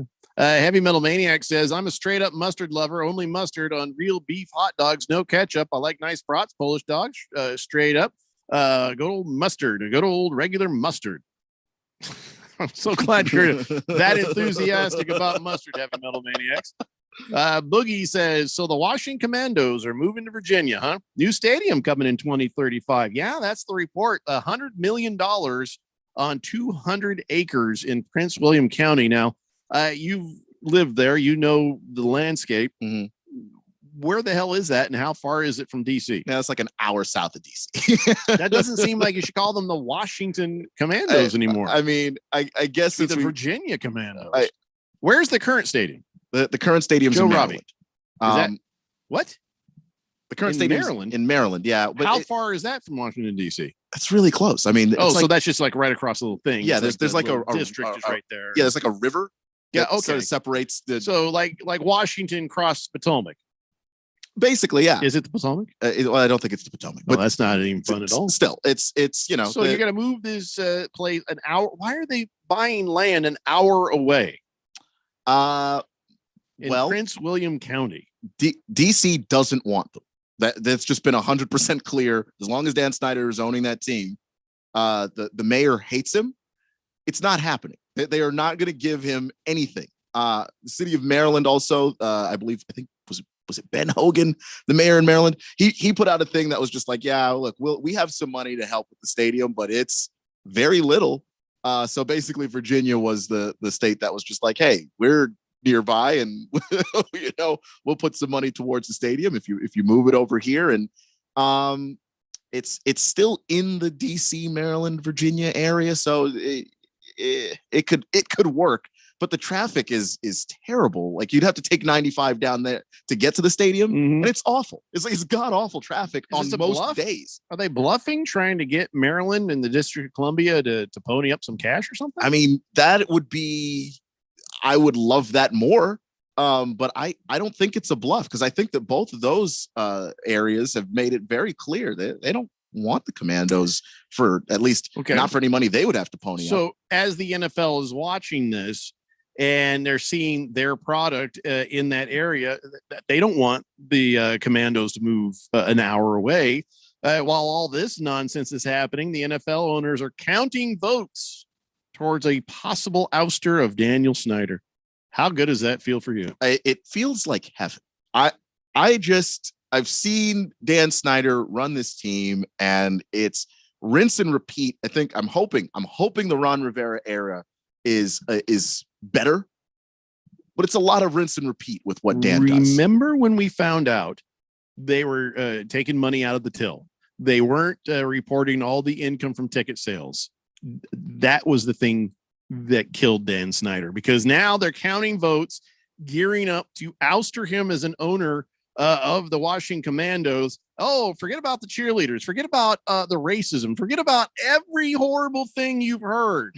None of that was going to matter until he got sticky fingers and started taking money out of the collection basket. And that's the thing that's sending Dan Snyder to NFL hell. It's the only thing the NFL cares about. The NFL does not care about domestic violence or even racism. The league doesn't care about any of those things. The league cares about money. And if you make a mistake, it's the mistake of messing with the league's money. Next year, they're going to have on the back of the helmets, end shoplifting, because that's what Dan Snyder has been doing. We got to take a break. We'll be back. More of the Daily Blender after this here on 1580, The Fanatic. Well, Mrs. Grayer, nothing on the x-ray that pinpoints the source of the pain. Let's send you to our lumbar expert. After reviewing the x-rays, I can't see anything wrong. Let's give you a steroid shot for the pain and send you to the lab for some blood work. Tired of the runaround? How about trying a new approach? The holistic approach. At the Naturopathic Physicians Group in Scottsdale, our medical doctors are experts in full spectrum care using a natural approach. Patients come in for a variety of issues, including joint pain, chronic conditions, and issues specific to men's and women's health. Our naturopathic doctors can restore pain-free joint function and restore balance in immune, digestive, and hormone systems, which often improves both immediate physical symptoms and also improves cognition and emotional stability. If traditional medicines aren't working, don't you think it's time to start feeling like yourself again? Call Naturopathic Physicians Group at 480-451-6161. That's 480-451-6161. Or go to naturopathicgroup.com. Medical data brought to you from Summit Male Medical Center. Over half of the guys over the age of 45 have some type of erectile dysfunction. If you fall into this category, you are obviously not alone. Don't worry about it. Do something about it. Call Summit Male Medical at 480-398-1000. Let our Arizona licensed doctors and all male medical staff using FDA-approved medication help you enjoy your life again. We guarantee it. Low testosterone, common signs are muscle loss, irritability, weight gain, decreased libido. Our testosterone therapy will turn you around. Discreet, professional, and we are successful. Don't let getting older get you down. Call today. 480-398-1000. That's 480-398-1000. Or go to summitmalemedical.com. What are you waiting for? Call today. 480-398-1000. There's a time to be fearful and a time to be calm.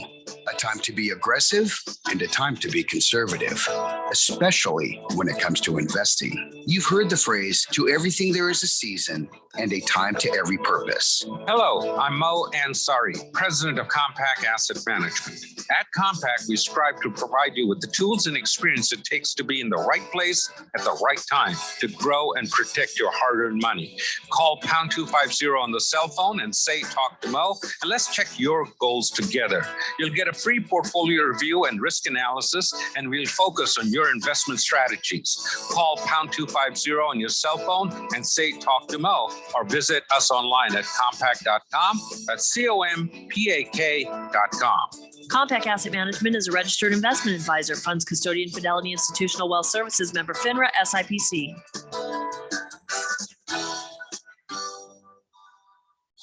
$15.80 The Fanatic and at 1580thefanatic.com. Your home for sports.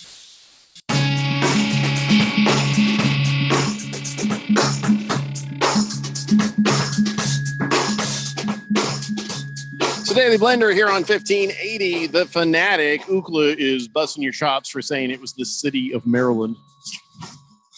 Did you say that? Yeah, I guess I don't remember saying it, but I think part of it is DC is a city, but it's also a district, and then Maryland is a state. District of Columbia, right. Jumping back and forth between the two, I must have said it. Take it easy, Ookla. You know what he says. He says, wow, did you go to U of A too, Keon?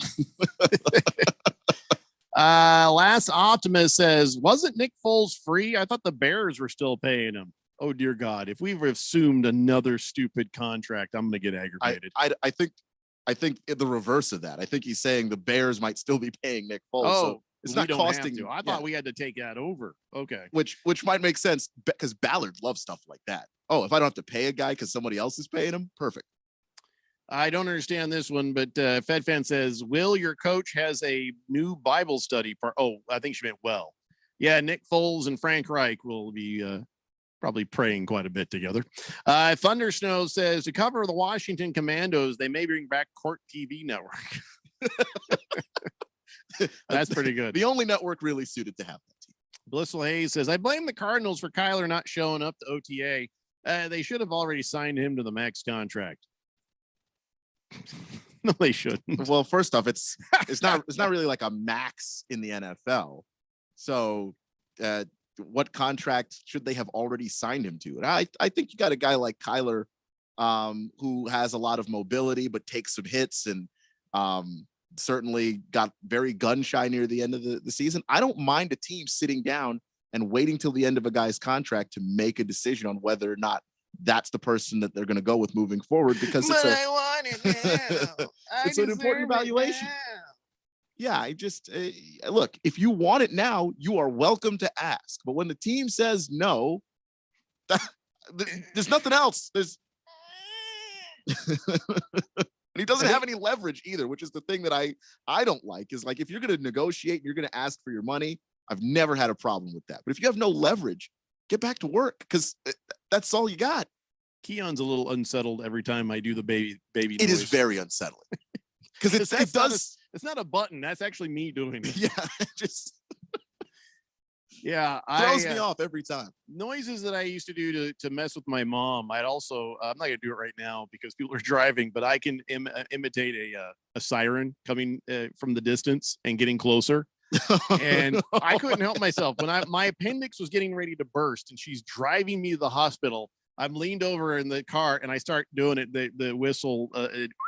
And I can make it sound like she was like doing this. She's like, and she started hitting me. She's like, what is wrong with you? I'm taking you to the hospital. I'm like, I can't. It hurts. Drive faster.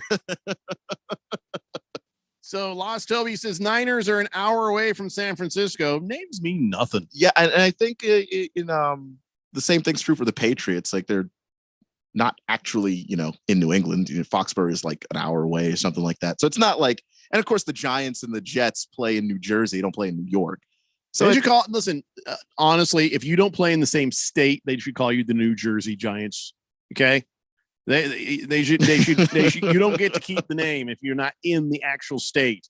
You know what? I think we should have a team here. We should call them the North Carolina Scorpions. And they're here in Arizona. North Carolina Scorpions. Well, because if you don't have to be in the state, yeah, because I just think a lot of we do what we want. Regional too. So that's probably why. I get it. If you're not in the state, it's hard to sell. Like New York technically only has one team, and it's Buffalo.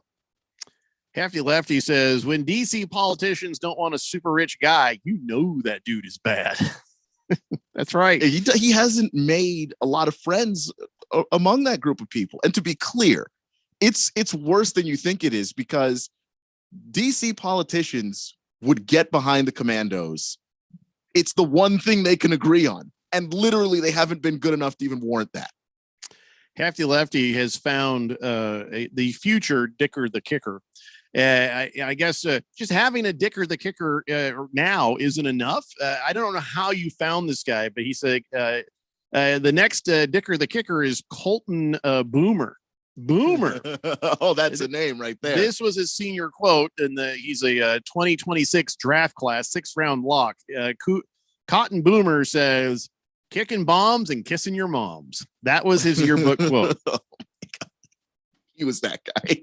I'm looking forward to that. Let's see if he actually shows up. Big George says, this would be like the Cardinals moving to Eloy or Tucson. That is far. Well, no, Tucson is not. It's like the Cardinals moving to Casa Grande, not Tucson. Don't even say that. Ugh. Boogie says Lions are Hard Knocks in preseason and beginning of season, which is much better than being on Hard Knocks mid-season like the Cardinals. This ought to be interesting for sure. Joe the Show says, happy for you, Keon. I was happy when LA got rid of Jim Buss. Not really. You're happy when Jim Buss died? Not to compare flights, because yours has been worse, but it's been a damn great feeling when they're out.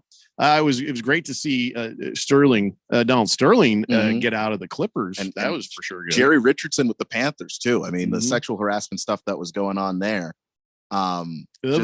Just to see him out of there was good. But Dan Snyder has been doing this for damn near my entire life. And it would be nice to just an owner that can put people in place and then just back off. Let the football people do their work. I would love to see that. I would love to see it. Just Tips says, good afternoon, gentlemen. Not really sure why Commandos would put a stadium so far away from Hell's Half Acre. Keep the current location, lose the owner. I think they're gonna lose the owner, and then you're gonna see some serious conversations I guess Dan Snyder or the Commandos will now own $100 million worth of land in Virginia. Yeah, they could do something else with it, I guess. Apple says Cardinals suck. Go Bears. Come on, Apples. King Kitten says go Heat. Really not what we're talking about. I guess how they doing? They are playing and they are not playing well. Is that really correct? 12-1. That is correct. Oh my God. I mean, Miami came 6 minutes, 44 seconds left in the first, according to this. Boston came out on fire. And not only that, but it looks like we might be getting, at least for now, a good Derek White game in relief of Marcus Smart. And I stand corrected. Yes, thank you, Joe, the show. Jerry Bus died, but Jim took over. So that's what he's talking about. Sorry about that. You're right. Jim, Jerry, you know, see, we make mistakes, but it happens. We own up to them. Just the Tip says Arizona iced tea sell tall boy cans of tea all day long in Arizona, but the company's based in Brooklyn, New York. That bothers me. It does, doesn't it? It doesn't feel right. Yeah, you can't call something Arizona if it ain't from Arizona. You know, sorry. Do they have a plant here or anything, or is it just? I don't know. Yeah, that's weird. I don't know who the hell they think they are. That's really weird. I guarantee you somebody's going to tell me the story very soon on the text line. Lost Toby says Elon Musk will buy the Commandos. You just go from one frying pan into the next. Another one. Yeah. Yeah. Well, Elon, okay, you can own the Commandos, but you're not allowed to get on the team plane for obvious reasons. Okay. 888-368-1580. You know what we probably should get going here is this before we run out of time. Ladies and gentlemen, it's time now for On This Date in Big George's sports history. Back in the year 1958, Wilt Chamberlain, the All-American center from the University of Kansas, announced that he was giving up his senior year of eligibility to turn pro as a member of the Harlem Globetrotters. Because back then, the NBA didn't accept players until after their college graduating class had been completed.